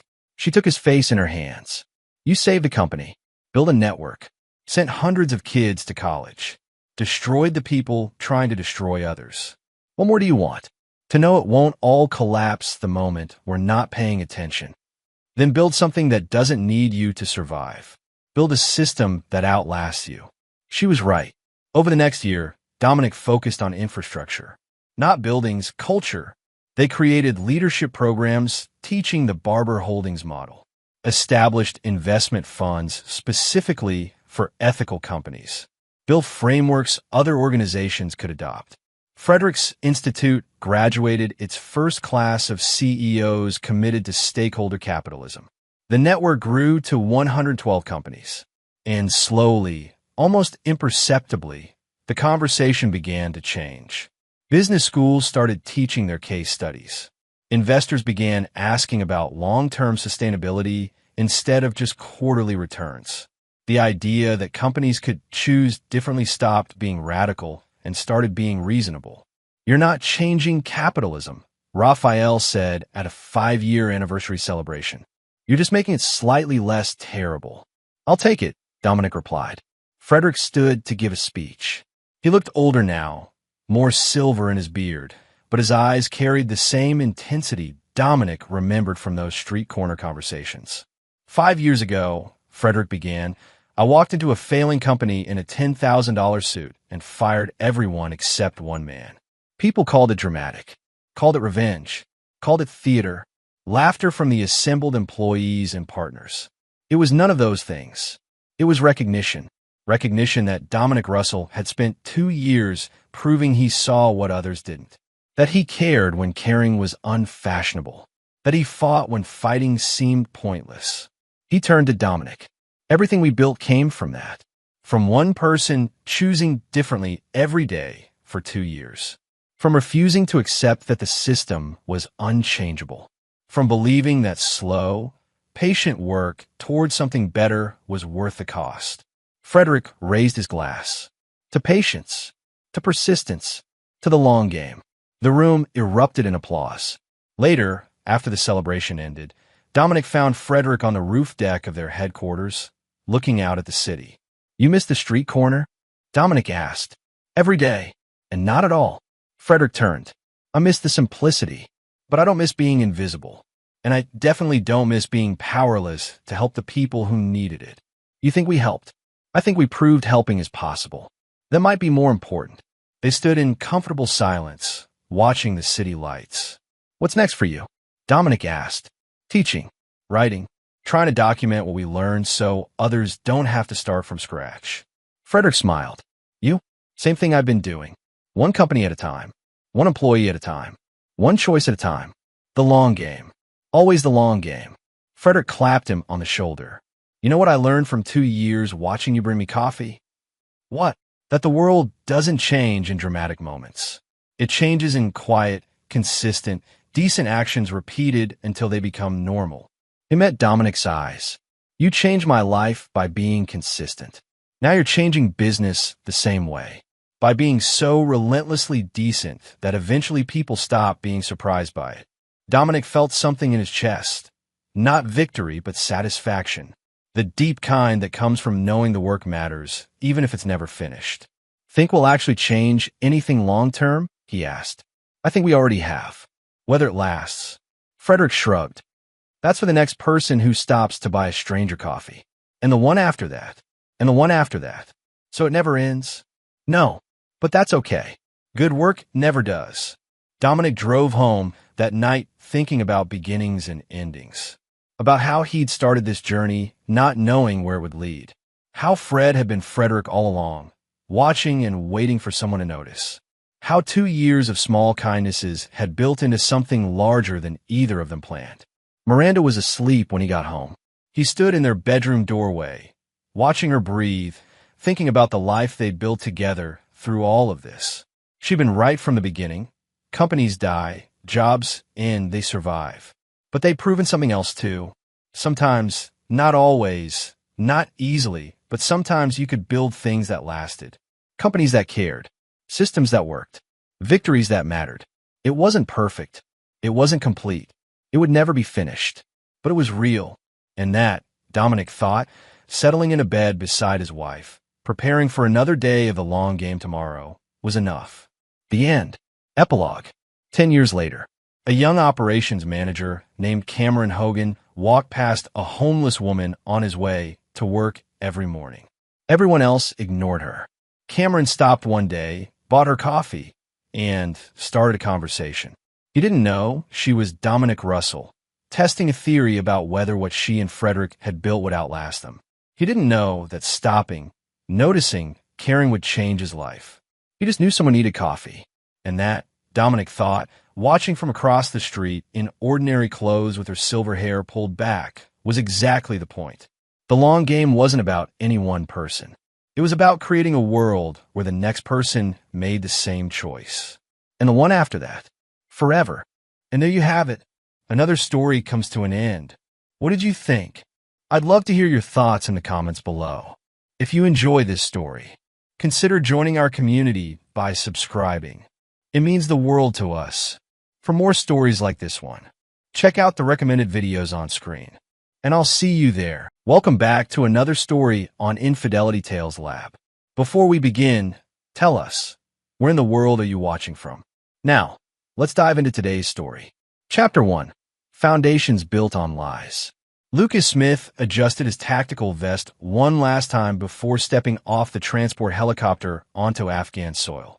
The year was 2019, and this would be his final deployment as a Navy SEAL. At 35, he'd spent 15 years perfecting the art of silent elimination, strategic planning, and reading people's intentions before they even knew them themselves. His teammates called him Ghost, not because he was hard to see, but because his targets never saw him coming. 6 months later, Lucas returned home to Virginia Beach, where his wife Catherine Smith waited with their 8-year-old son, Samuel. Catherine, a stunning blonde with sharp green eyes, had been the perfect military wife during his deployments.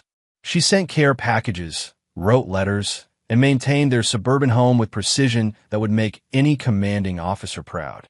At 29, she'd married Lucas when she was barely 21, drawn to his quiet intensity and unwavering loyalty. Lucas had saved enough money to start his own private security consulting firm. His reputation in military circles meant clients came easily. Wealthy businessmen, politicians, even celebrities who needed someone who could think like a predator to protect them from other predators. The transition to civilian life seemed seamless. Samuel was Lucas's pride. The boy had inherited his father's analytical mind and his mother's striking looks. Lucas spent weekends teaching Samuel chess, basic self-defense, and most importantly, how to read people. Trust is earned, son, Lucas would say, but once broken, it can never be fully repaired. Catherine seemed to flourish in their new life.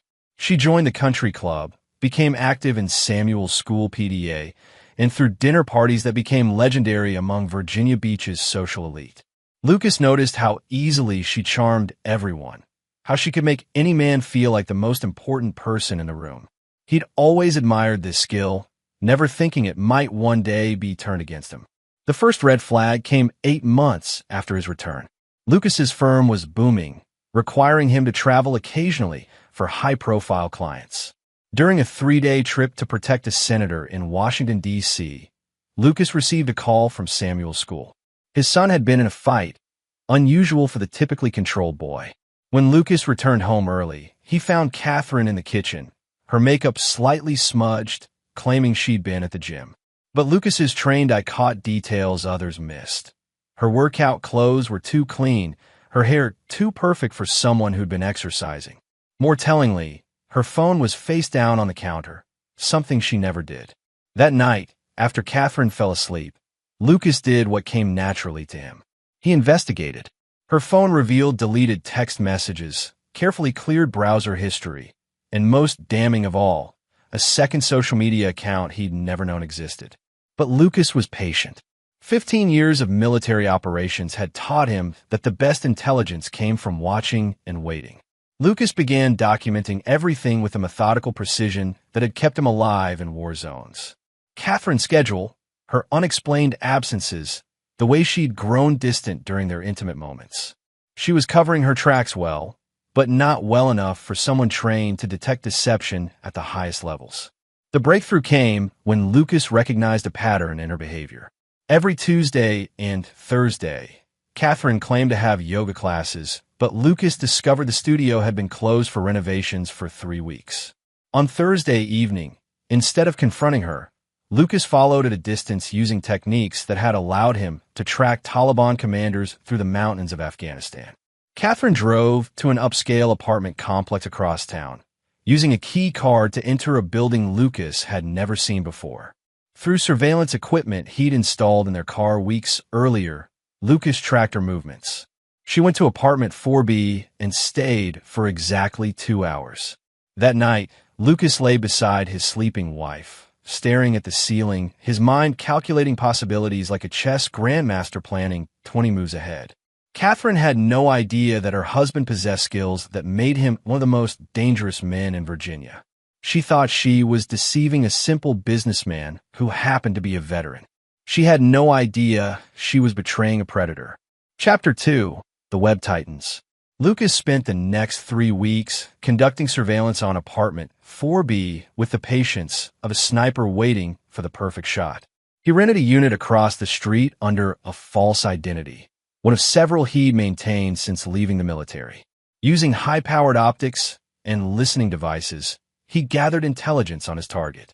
The man's name was Russ Stevenson, 32 years old, a real estate developer who specialized in luxury properties. Tall, broad-shouldered, with the kind of easy smile that suggested life had always been generous to him. More importantly, Russ was married to Aurora Stevenson, a prominent divorce attorney, and they had twin daughters, aged 6. Lucas researched Russ extensively. Unlike Lucas, who'd earned everything through blood and sacrifice, Russ had inherited his father's construction company and parlayed it into a multi-million-dollar empire through charm and connections rather than competence. He drove expensive cars, wore designer suits, and lived in a penthouse that cost more than most people made in a decade. The apartment where Catherine met him wasn't Russ's primary residence. It was a secret rental he used for affairs. Lucas discovered this wasn't Russ's first extramarital adventure. The man collected married women like trophies, enjoying the thrill of stealing them from their husbands. Lucas found evidence of at least 3 other affairs in the past 2 years. But Catherine was different. Through intercepted communications, Lucas learned that Russ was planning to leave his wife for her. More disturbing were the conversations about Samuel. Catherine complained about being tied down by her son, suggesting that Lucas's deployments had left her feeling more like a single mother than a wife.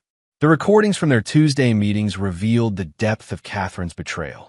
She didn't just want to leave Lucas, she wanted to destroy him. Catherine had been sharing details about Lucas's business, his clients, even his military background. She'd told Russ about Lucas's PTSD episodes, which Lucas had never actually had, but had mentioned in confidence to test her loyalty.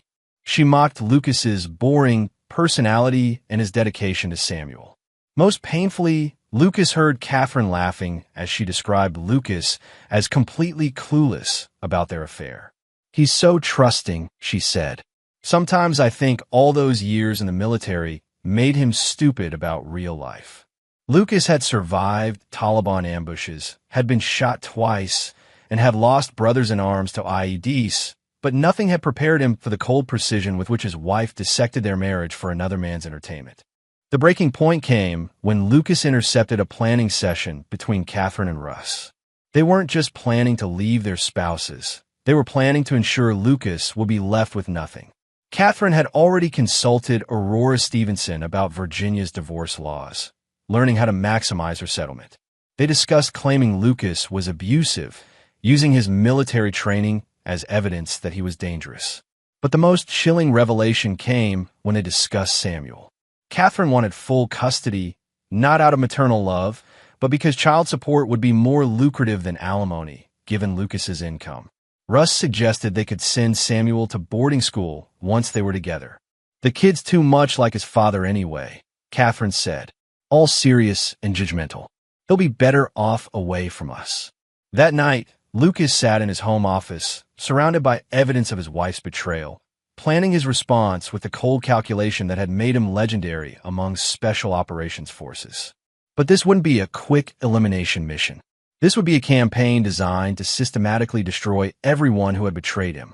Lucas began by quietly liquidating assets and moving money to offshore accounts he'd established during his military career. He created false documentation suggesting his business was struggling while actually expanding it through shell companies. He installed surveillance equipment throughout his own home, turning it into a recording studio for any conversations that might occur there. Most importantly, Lucas began researching Aurora Stevenson and the Stevenson family dynamics. If Catherine and Russ wanted to play games involving families, Lucas would make sure he understood all the players before making his move. Lucas also started spending more time with Samuel, teaching him advanced chess strategies and sharing stories about honor, loyalty, and the importance of never trusting someone who would betray their commitments.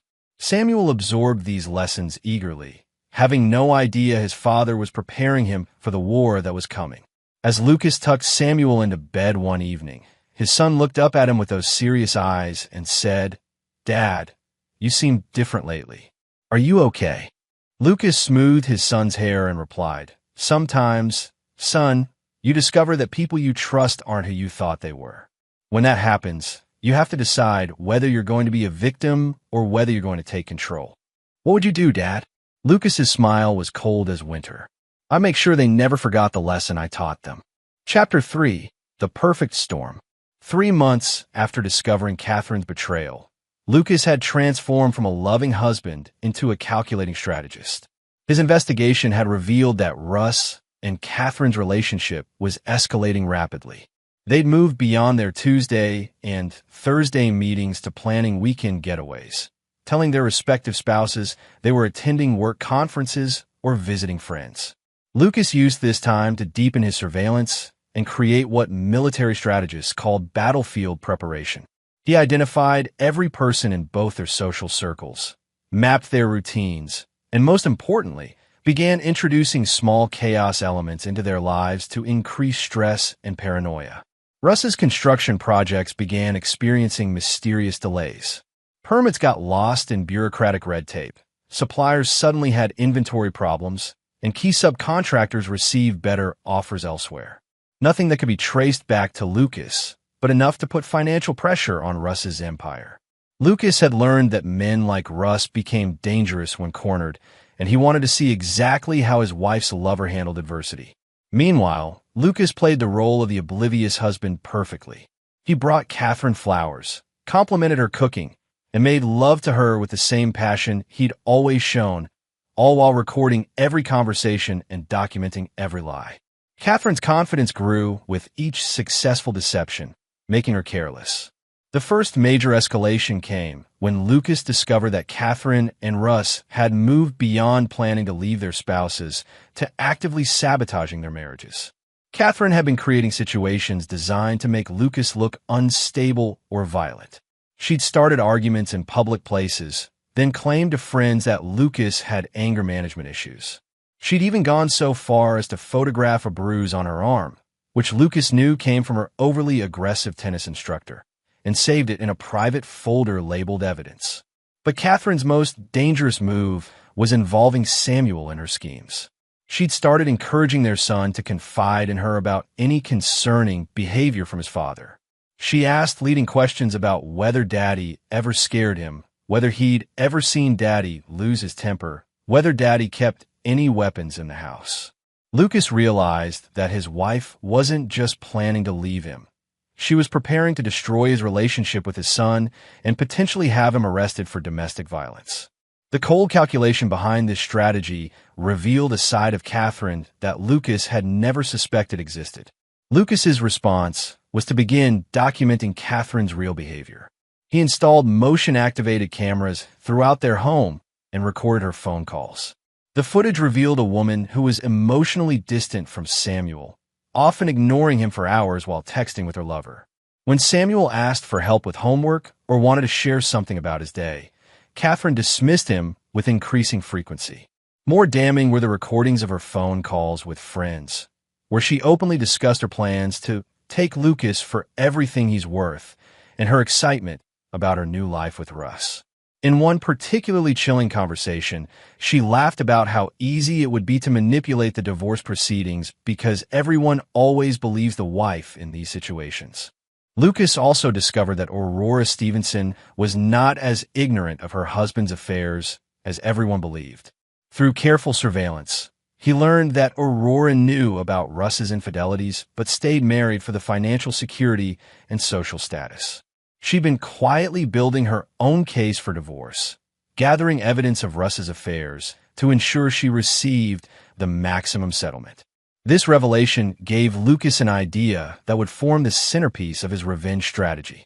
If Aurora was already planning to destroy Russ, and Catherine was planning to destroy Lucas, perhaps it was time to introduce these two predators to each other and let them do what came naturally.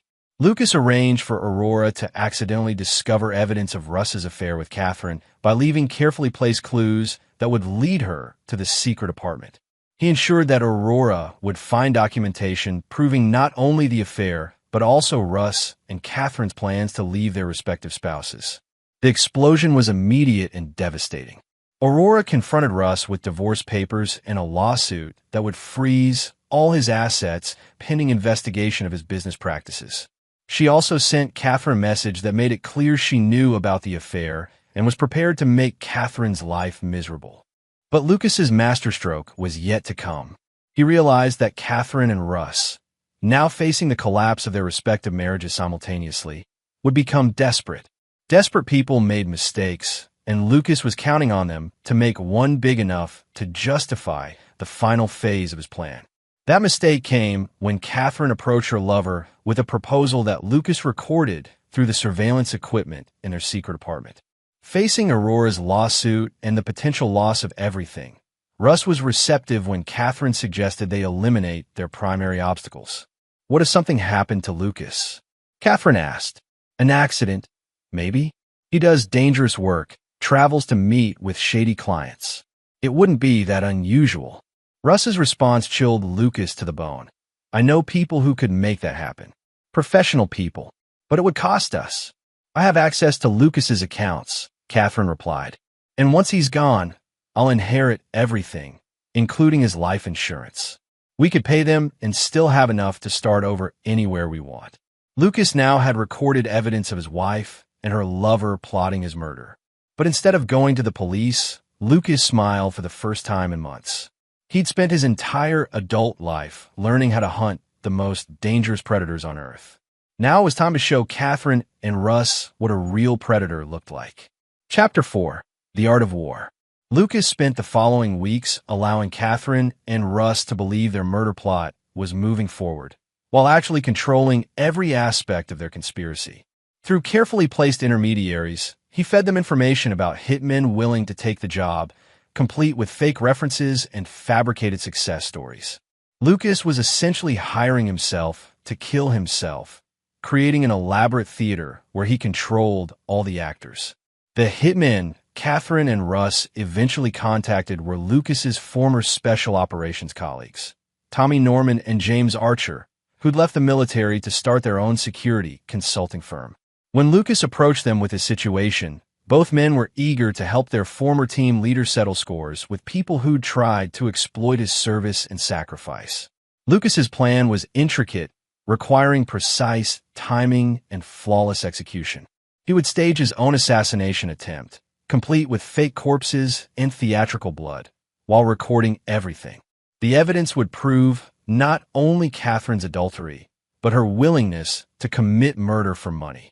More importantly, it would give Lucas legal justification for the psychological warfare he planned to wage against both her and Russ.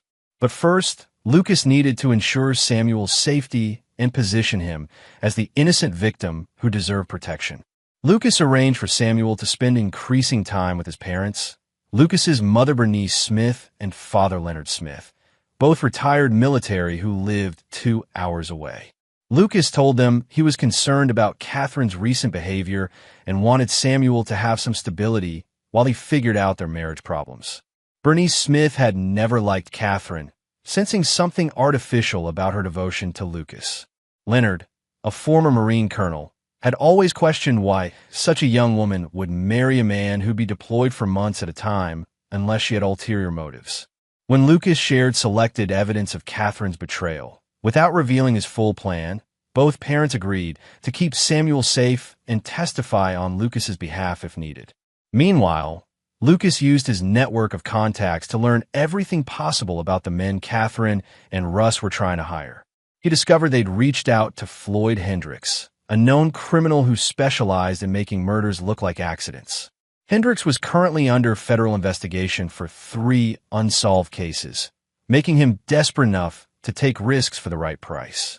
Lucas's military intelligence background allowed him to intercept communications between Hendricks and Russ. The plan they developed was crude but effective. Lucas would be murdered during a stage home invasion, with Catherine positioned as a terrified victim who'd barely escaped. Samuel would be at his grandparents' house, giving Catherine an alibi for sending him away for his safety. The timeline was set for the following Friday night. Catherine had arranged for Samuel to spend the weekend with his grandparents, claiming she and Lucas needed time to work on their marriage. Lucas would be killed, Catherine would inherit everything, and after a suitable period of mourning, she and Russ would start their new life together. But Lucas had rewritten their script entirely. On Wednesday, Lucas met with Tommy and James to finalize their role in the operation. Both men had been present when Lucas received news of Catherine's pregnancy years earlier, had celebrated with him when Samuel was born, and had genuinely believed Lucas had found the perfect military wife. Learning about her betrayal had triggered their protective instincts for their former teammate. She's planning to use Samuel as a shield if things go wrong, Lucas told them, sharing the recorded conversations. That tells me everything I need to know about what kind of mother she really is. Tommy, an explosives expert who'd saved Lucas's life twice in Afghanistan, shook his head in disgust. Kids should be off limits in adult games. Always. James, a sniper who'd served 3 tours with Lucas, was equally horrified. You sure you don't want us to make this permanent, Lucas? World would be better off without people like that. No, Lucas replied firmly. Death would be too easy. I want them to live with the consequences of their choices for a very long time. Lucas also reached out to Aurora Stevenson, who was still devastated by discovering her husband's affair and the depth of his betrayal. Lucas presented himself as a fellow victim who discovered his wife's infidelity through his security work. He shared selected evidence of the affair and offered Aurora a partnership in ensuring both Russ and Catherine faced maximum consequences for their actions. Aurora, a skilled attorney who specialized in high-conflict divorces, was intrigued by Lucas's resources and his methodical approach to gathering evidence. She agreed to help, particularly when Lucas showed her recordings of Russ discussing their twins as financial obligations that would be eliminated once he started his new life with Catherine. He actually said he wished we'd never had children, Aurora whispered, tears in her eyes. 16 years of marriage, and he's talking about our daughters like they're debts to be paid off. Lucas felt a moment of sympathy for Aurora, recognizing a fellow parent whose children had been callously dismissed by a selfish spouse. But he quickly refocused on the mission at hand. The final piece of Lucas's preparation involved creating an escape route and safe house for the aftermath of Friday's events. He'd purchased a remote cabin in West Virginia under one of his false identities, complete with surveillance equipment and secure communications. After Friday night, Lucas would need to disappear for several weeks while the legal and social fallout from his revelations destroyed Catherine and Russ's lives. On Thursday evening, Lucas sat with Samuel in their living room, playing chess one final time before sending his son to safety. Samuel had grown noticeably quieter over the past few weeks, sensing the tension between his parents even though both had tried to hide it from him. "Dad," Samuel said quietly, "are you and Mom getting divorced?" Lucas looked at his son's serious face and made a decision to share part of the truth. "Samuel, sometimes adults make choices that hurt the people who love them most. When that happens, other adults have to make hard choices to protect the people they care about. Are you protecting me from something?" "Always," Lucas replied, moving his knight to check Samuel's king. "But you're smart enough and strong enough to handle whatever comes next. I've taught you everything you need to know about reading people and making good decisions. Trust those instincts and remember that your father will never stop fighting for you." Samuel nodded, understanding more than Lucas realized. "Will you be okay, Dad?" Lucas smiled, the cold expression Catherine had learned to fear but Samuel had never seen.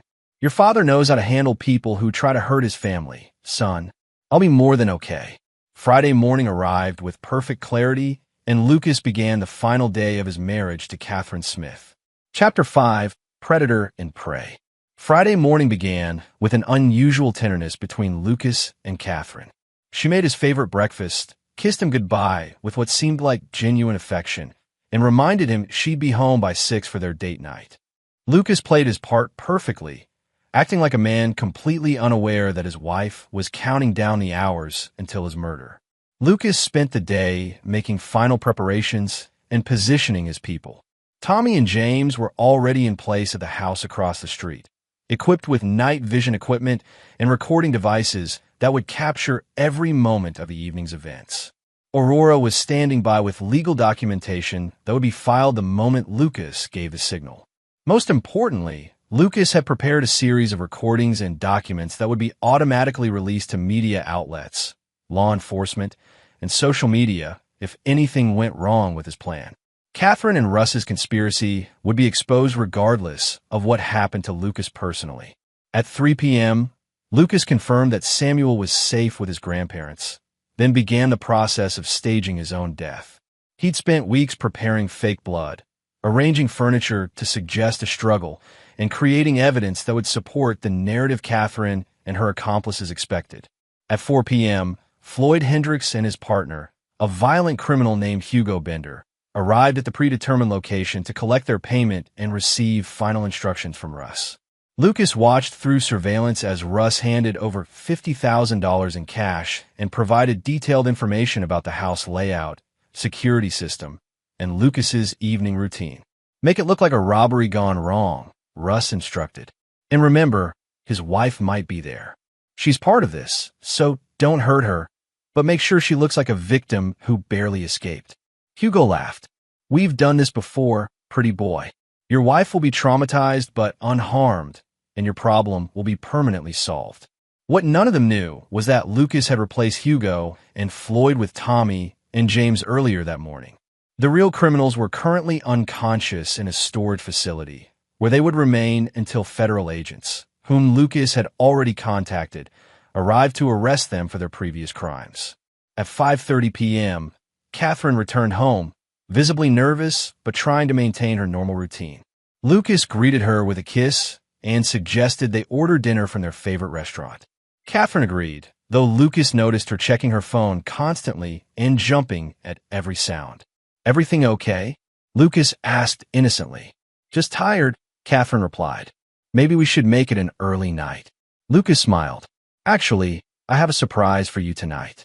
Something I think will change our lives forever. Catherine's face went pale, but she managed a nervous laugh. Oh, really?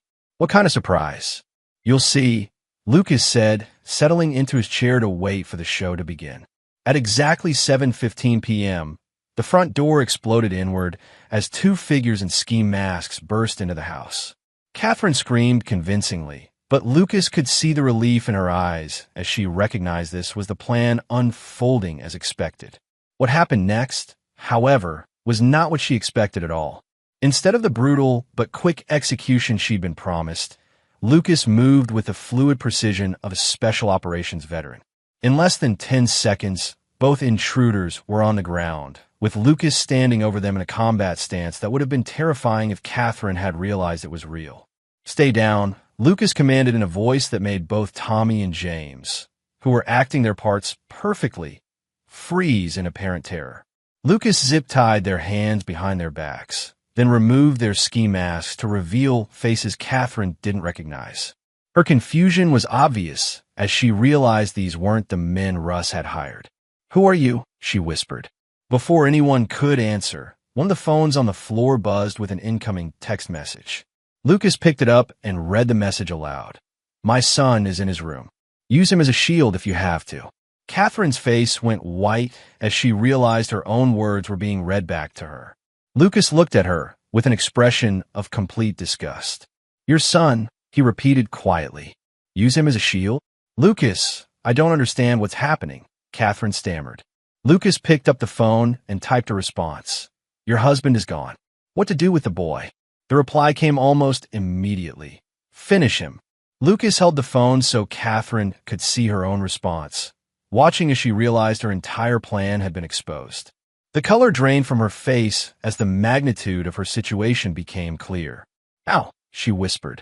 "I'm a Navy SEAL, Catherine," Lucas said quietly. "Did you really think you could run a covert operation against someone who spent 15 years hunting terrorists for a living?" Lucas walked to the window and signaled across the street. Within moments, Aurora Stevenson's car pulled into the driveway. Lucas had arranged for her to witness Catherine's willingness to sacrifice Samuel, knowing that as a mother and an attorney, she would be the perfect witness to Catherine's true character. "No," Catherine breathed, recognizing Aurora immediately. "Oh yes," Lucas replied. "Aurora and I have been comparing notes about your plans. She's particularly interested in your suggestion that Samuel could be used as a human shield." Aurora entered the house, her face a mask of controlled fury. "You disgusting creature," she said to Catherine. "A child.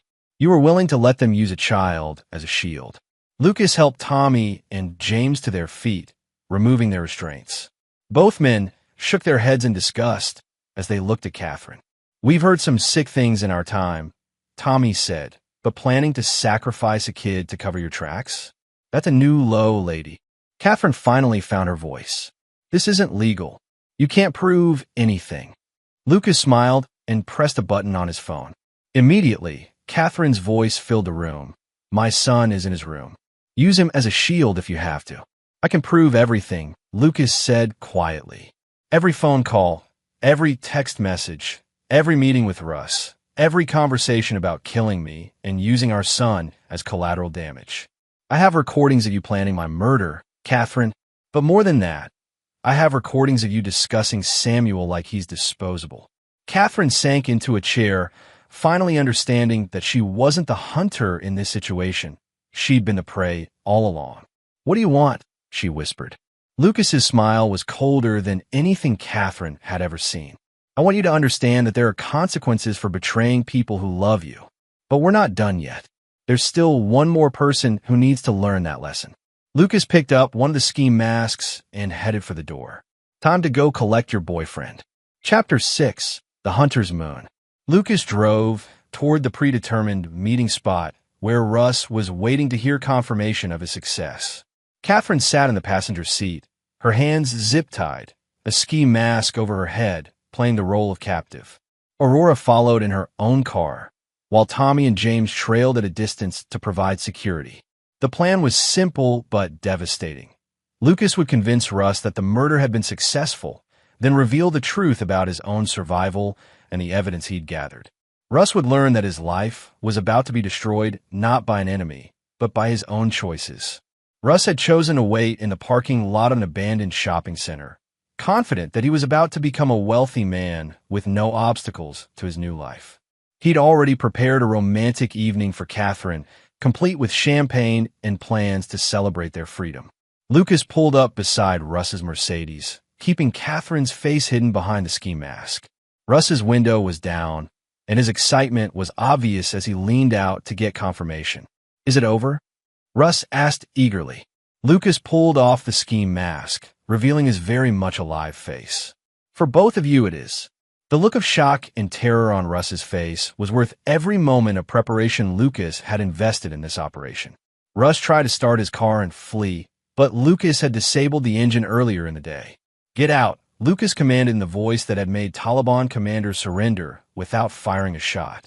Russ stumbled out of his car, his legs shaking with fear and confusion. "How? You're supposed to be dead."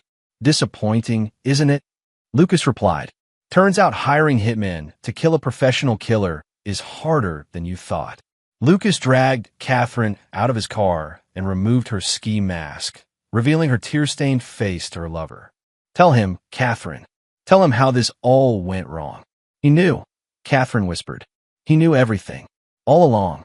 Aurora's car pulled up, and she stepped out with a manila folder full of legal documents. "Hello, husband," she said to Russ with icy calm. "I have some papers for you to sign." Russ looked between his wife and his mistress, finally understanding that his world was collapsing around him. "Aurora, I can explain." "Explain what?" Aurora interrupted. "Explain how you plan to have Lucas murdered so you could run away with his wife? Explain how you were willing to let them use an 8-year-old boy as a human shield. Explain how you've been stealing from our daughter's college funds to pay for this woman's spa treatments. Lucas had provided Aurora with evidence of all of Russ's financial manipulations, including his theft from his own children's education accounts to fund his affair with Catherine. Or maybe, Aurora continued, you'd like to explain to our daughters why Daddy thought they were financial obligations that he was looking forward to abandoning. Russ's face went white as he realized how much they knew. You can't prove any of this. Lucas held up a recording device. Want to bet? Lucas pressed play, and Russ's voice filled the parking lot. What if something happened to Lucas? An accident, maybe. Then Catherine's voice. I have access to Lucas's accounts. And once he's gone, I'll inherit everything. Finally, Russ again.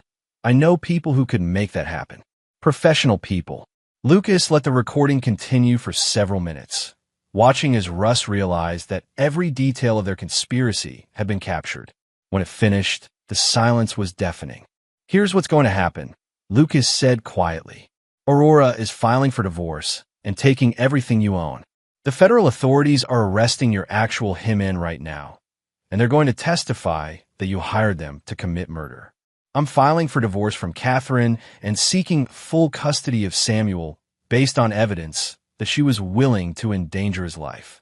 But most importantly, Lucas continued, you're both going to disappear from Virginia Beach and never contact my son or me again.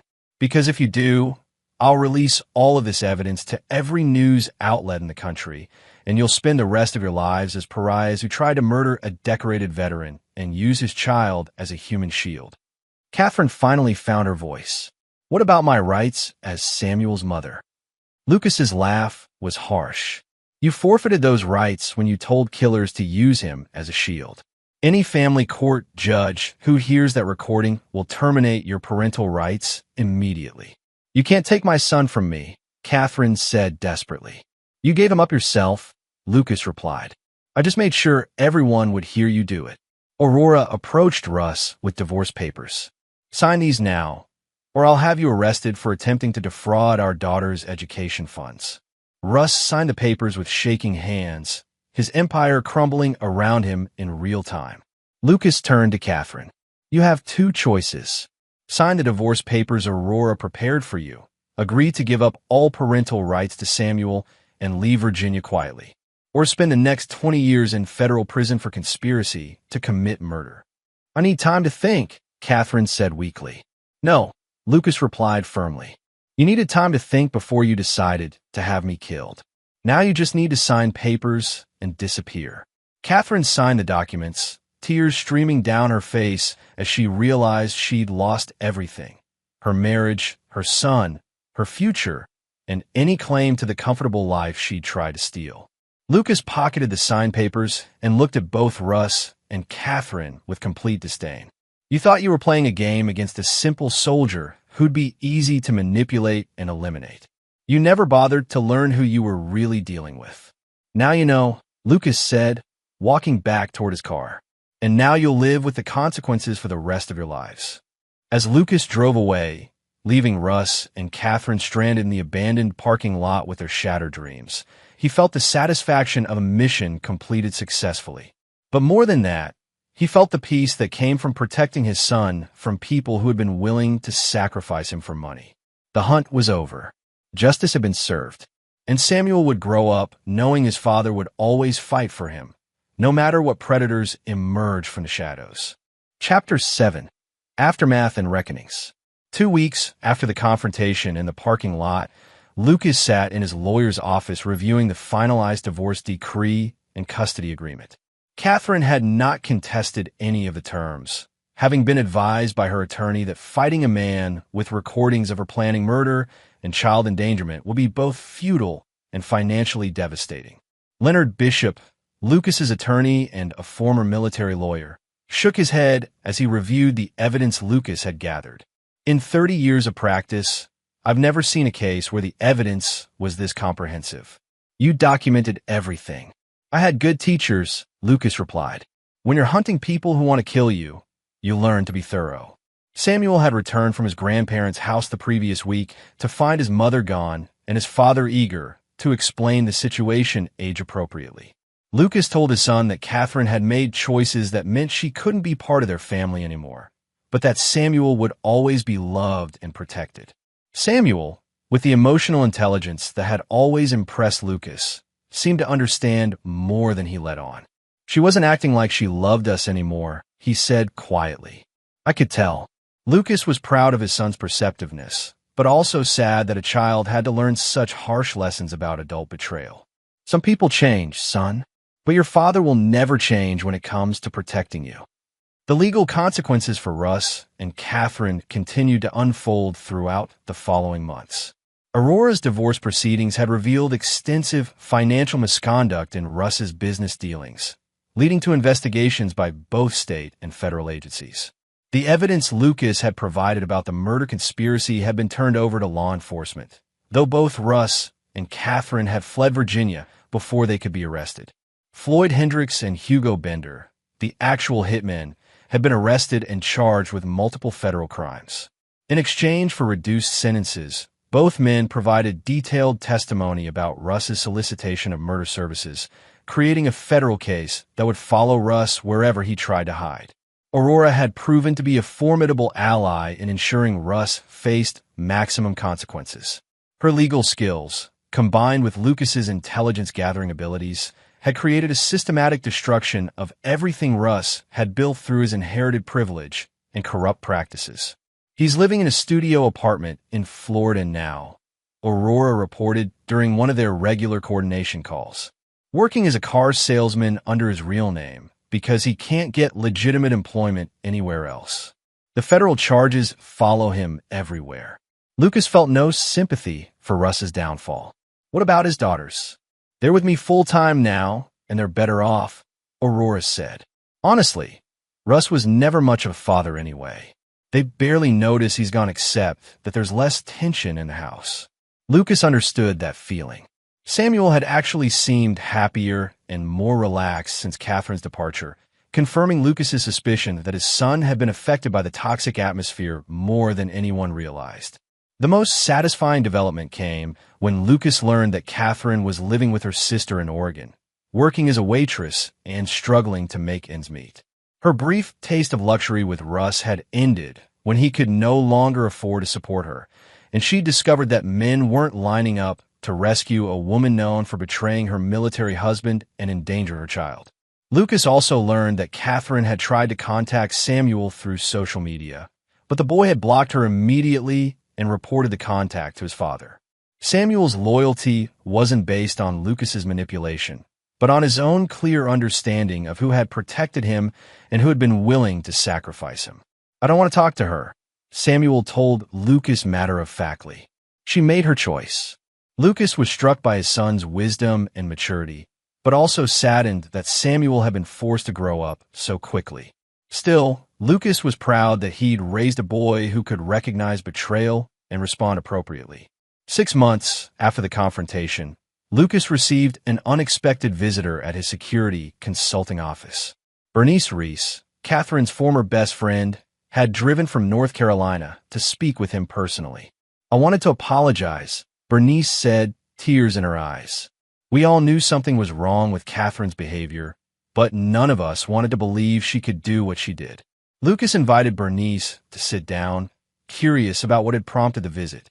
"She called me last week," Bernice continued. "She wanted me to help her get visitation rights with Samuel. She was talking about how you'd poisoned him against her and how she deserved another chance." "What did you tell her?" "I told her the truth," Bernice said firmly. "I told her that any mother who would let strangers use her child as a human shield deserved to lose that child forever. I told her she was lucky you didn't have her put in prison." Lucas appreciated Bernice's honesty and loyalty. How was she handling that? "Not well," Bernice admitted. "But honestly, Lucas, I think she's finally understanding what she gave up. Living in poverty, working minimum wage jobs, no friends because everyone knows what she did. I think she's realizing that the life she had with you was the best thing that ever happened to her." Lucas felt no satisfaction in Catherine's suffering, but he also felt no sympathy. Some lessons can only be learned the hard way. Samuel is lucky to have you, Bernice said as she prepared to leave. And I'm sorry we didn't speak up sooner about the changes we saw in Catherine. Maybe this could have been prevented. Maybe, Lucas replied. But I'm not sure Catherine was ever the person I thought she was. Maybe I just saw what I wanted to see. After Bernice left, Lucas reflected on the past year and the lessons it had taught him about trust, betrayal, and the importance of protecting the people who truly mattered. He'd lost a wife, but he'd gained absolute clarity about who deserved his loyalty and protection. Samuel was thriving in school, excelling in both academics and sports, and seemed genuinely happy for the first time in months. Lucas had arranged for counseling to help his son process the dramatic changes in his life, but Samuel seemed remarkably resilient. "Dad," Samuel said one evening as they played chess, "do you think you'll ever get married again?" Lucas considered the question carefully. "Someday, maybe, but only to someone who understands that you and I are a package deal, and that your well-being comes first." Samuel smiled. "Good. I like it being just us anyway." Lucas smiled back, knowing that whatever the future held, he and Samuel would face it together, stronger for having survived betrayal and learned the true value of loyalty. Chapter 8. New Beginnings and Old Lessons. 1 year after Catherine's departure, Lucas had built a new life that felt more authentic than anything he'd experienced during his marriage. His security consulting business was thriving, with clients seeking his expertise in threat assessment and personal protection. His reputation for thoroughness and discretion had spread throughout the East Coast's wealthy and politically connected communities. Samuel, now 9 years old, had grown into a confident and perceptive young man who seemed older than his years. Lucas made sure to balance his son's premature wisdom with age-appropriate activities and friendships, enrolling him in martial arts classes and chess tournaments where he could excel while still being a child. The chess lessons had proven particularly valuable. Samuel's ability to think several moves ahead and anticipate his opponent's strategies reminded Lucas daily of the importance of teaching his son to read people and situations accurately. "Dad, why do you always tell me to watch what people do instead of listening to what they say?" Samuel asked one evening during their usual post-dinner chess game. "Because actions show you who people really are," Lucas replied, moving his bishop to threaten Samuel's queen. "Words are easy to fake, but consistent behavior tells the truth." Samuel studied the board, recognizing the trap his father had set. Like how Mom used to say she loved us, but she was always on her phone when we wanted to talk to her. Lucas was struck by his son's insight. "Exactly like that. You noticed a disconnect even before I did. I tried to tell you," Samuel said quietly, "but I didn't know how." Lucas felt a pang of regret for not listening more carefully to his son's observations. "You can always tell me anything, Samuel. I promise to listen better." Samuel nodded and made his move, successfully avoiding Lucas's trap and setting up a counterattack. "Check." Lucas smiled proudly at his son's tactical thinking. "Very good. You saw through the deception and turned it into an advantage." "You taught me that," Samuel replied. "People who try to trick you usually have weaknesses you can exploit." 3 months later, Lucas received an unexpected phone call from Aurora Stevenson. Her divorce from Russ had been finalized, and she'd successfully rebuilt her law practice around representing victims of domestic abuse and financial fraud. Her daughters were thriving, and she'd emerged from the ordeal stronger and more independent than ever. "I wanted to thank you again," Aurora said, "not just for exposing Russ's affairs, but for showing me how to fight back strategically instead of just reacting emotionally." "You had all the skills already," Lucas replied. "You just needed to see him clearly enough to use them." "I've been thinking about something," Aurora continued. "My daughters have been asking about you and Samuel. They remember him from school events before. Everything happened. Would you be interested in letting them reconnect? Maybe a play date or something innocent." Lucas considered the suggestion. Samuel had mentioned missing some of his former friends whose parents had distanced themselves from Lucas's family during the scandal. "I think Samuel would like that. And it might be good for him to spend time with other kids who understand what it's like when parents disappoint you." The play dates became regular occurrences, and Lucas found himself enjoying Aurora's company as well. She was intelligent, strong, and shared his protective instincts toward children. Unlike Catherine's shallow charm, Aurora's attractiveness came from genuine warmth and competence. More importantly, Samuel seemed to genuinely like Aurora and her daughters. Lucas watched carefully for any signs that his son felt pressured or uncomfortable, but Samuel appeared to enjoy having a female influence in his life again, one who treated him with genuine affection rather than seeing him as an obstacle. Aurora's nice, Samuel observed after one evening when she joined them for dinner. She actually listens when kids talk, and she doesn't check her phone every 5 minutes. Lucas appreciated his son's continued focus on actions over words. She's been through some difficult times too, so she understands what it's like when adults let you down. Do you like her? Samuel asked directly. I do, Lucas answered honestly. But you're the most important person in my life, and that won't change no matter who else becomes part of our family. Samuel nodded thoughtfully. I think she'd be good for us. She's not trying to be fake nice, and her daughters are pretty cool. 6 months into their relationship, Aurora approached Lucas with a concern that demonstrated her understanding of his protective nature. I need to tell you something about Catherine, she said seriously. Lucas's attention sharpened immediately. What about her? She's been calling my office, trying to get information about you and Samuel. She claims she wants to make amends and reconnect with her son. Lucas felt the familiar cold calculation settle over him. What did you tell her? Nothing, obviously. But she's persistent, and she seems to think that enough time has passed for people to forget what she did. Some things shouldn't be forgotten, Lucas said quietly. Aurora reached across the table and took his hand. I'm not suggesting you let her back into Samuel's life. I'm suggesting we need to be prepared for her to escalate her attempts. Lucas appreciated Aurora's strategic thinking and her use of the word we when discussing threats to his family. What do you recommend? Document everything. Every call, every attempt at contact. And make sure Samuel knows what to do if she approaches him directly. Lucas had already prepared Samuel for this possibility, but Aurora's legal expertise helped them refine their protective strategies. They developed protocols for different scenarios and made sure both Samuel and Aurora's daughters understood how to respond to unexpected contact from Catherine or Russ. The preparation proved valuable when Catherine appeared at Samuel's school 3 weeks later, claiming to be there for a parent-teacher conference. The school's security, already briefed on the custody situation, immediately contacted Lucas and prevented Catherine from accessing Samuel. Lucas arrived at the school to find Catherine arguing with the principal about her rights as Samuel's mother. She looked older and harder than he remembered, with the brutal desperation of someone whose life hadn't gone according to plan.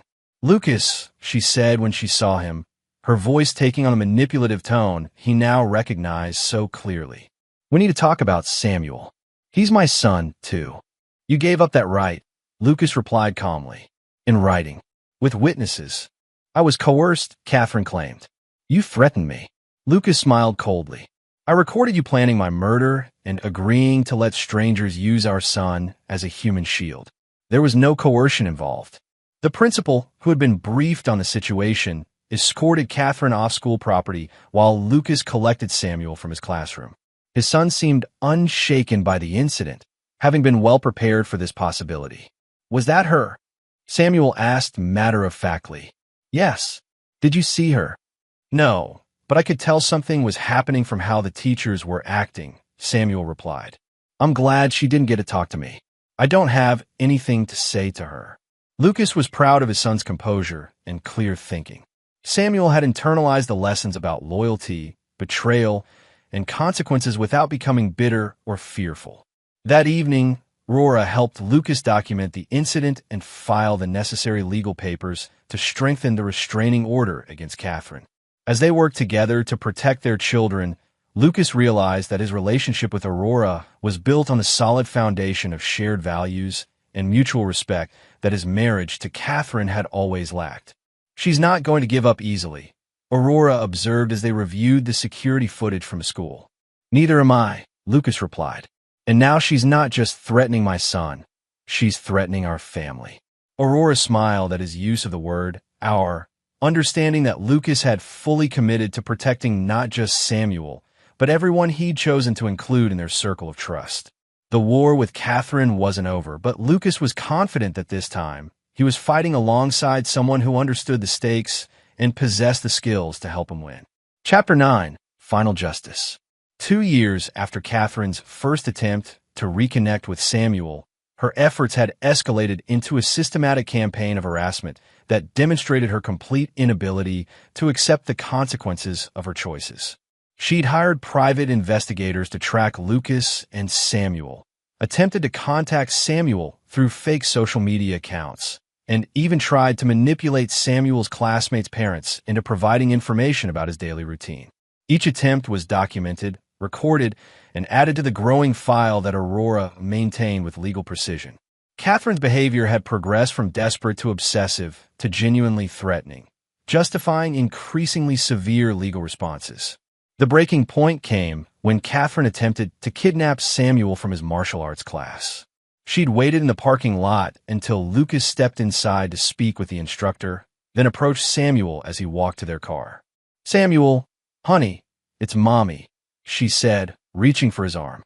"I missed you so much. Come with me so we can talk." Samuel, now 11 years old and trained in both self-defense and threat recognition, immediately stepped back and spoke loudly enough for other parents to hear. "I don't know you. My father told me never to go anywhere with strangers." The public nature of Samuel's rejection and the way other parents immediately moved to protect him created a scene that left Catherine exposed and humiliated. But more importantly, it provided witnesses to her attempted kidnapping. Lucas emerged from the building to find Catherine being restrained by 3 other fathers while Samuel stood safely behind them, completely calm and in control of the situation. "She tried to make me go with her," Samuel reported to his father with the clinical precision Lucas had taught him.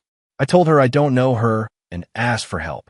Lucas felt pride in his son's perfect execution of their safety protocols, but also a cold fury at Catherine's willingness to traumatize Samuel in her desperate attempt to reclaim a relationship she destroyed.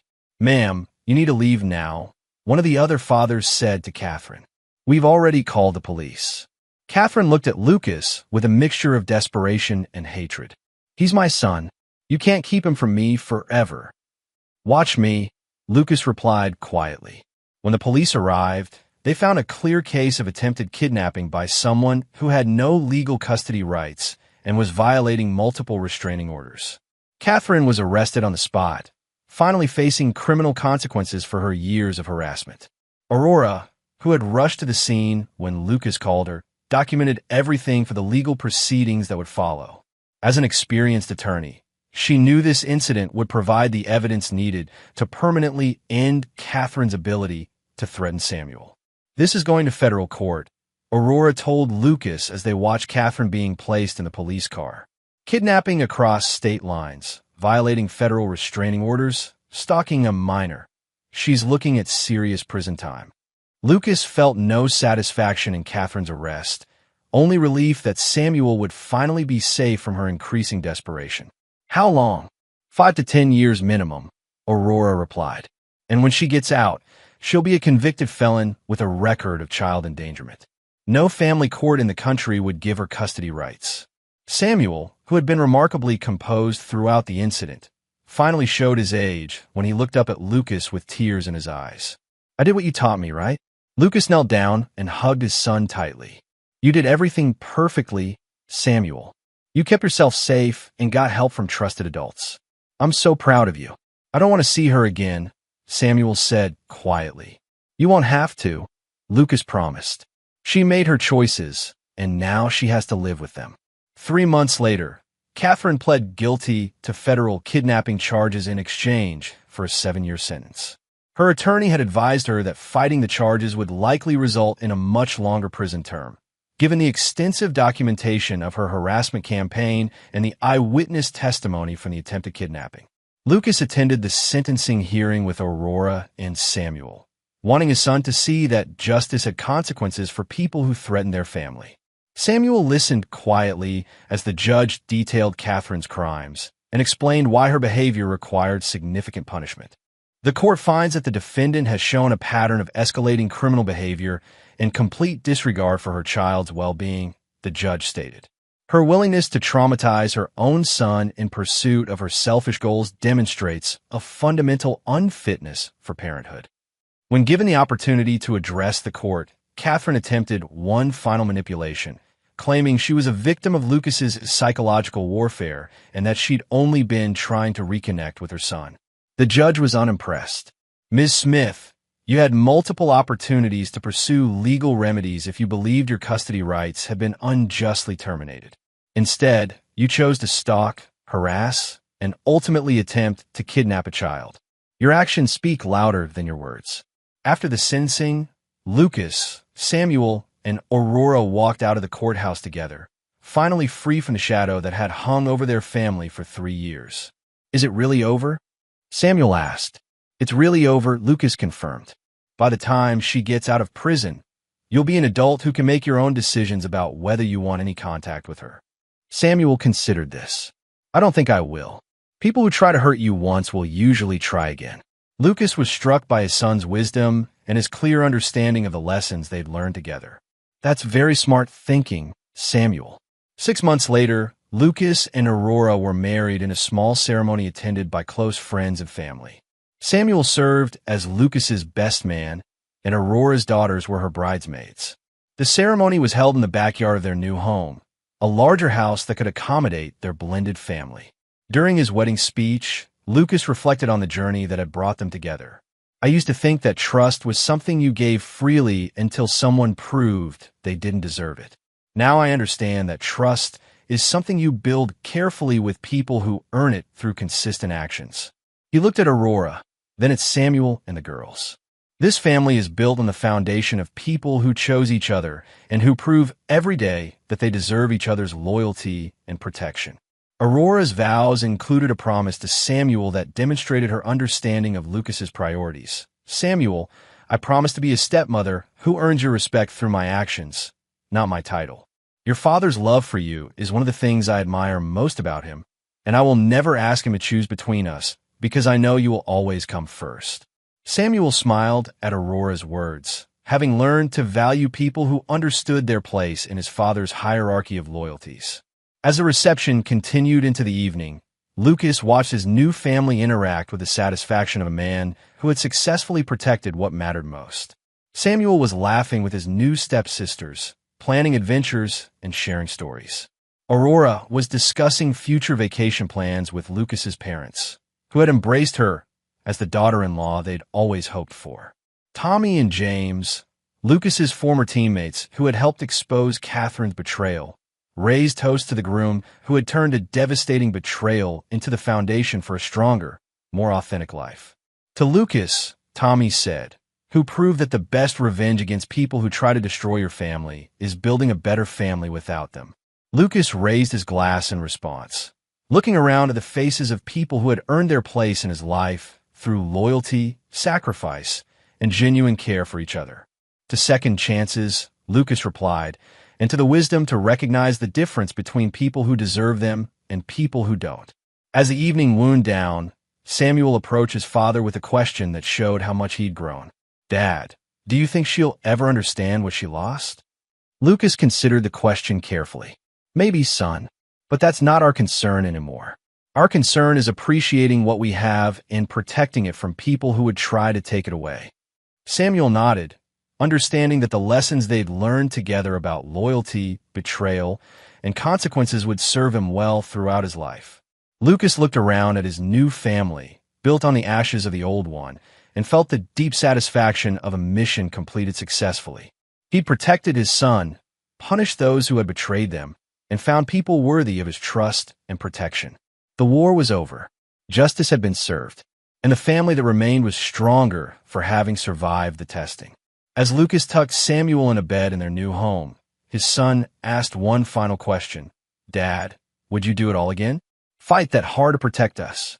Lucas smiled and smoothed his son's hair. "Every time, Samuel. Every single time." Outside, Aurora was checking the security system that Lucas had installed throughout their new home. She understood that a man who had learned to protect his family from betrayal would never stop being vigilant about their safety. But this time, Lucas wasn't protecting his family alone.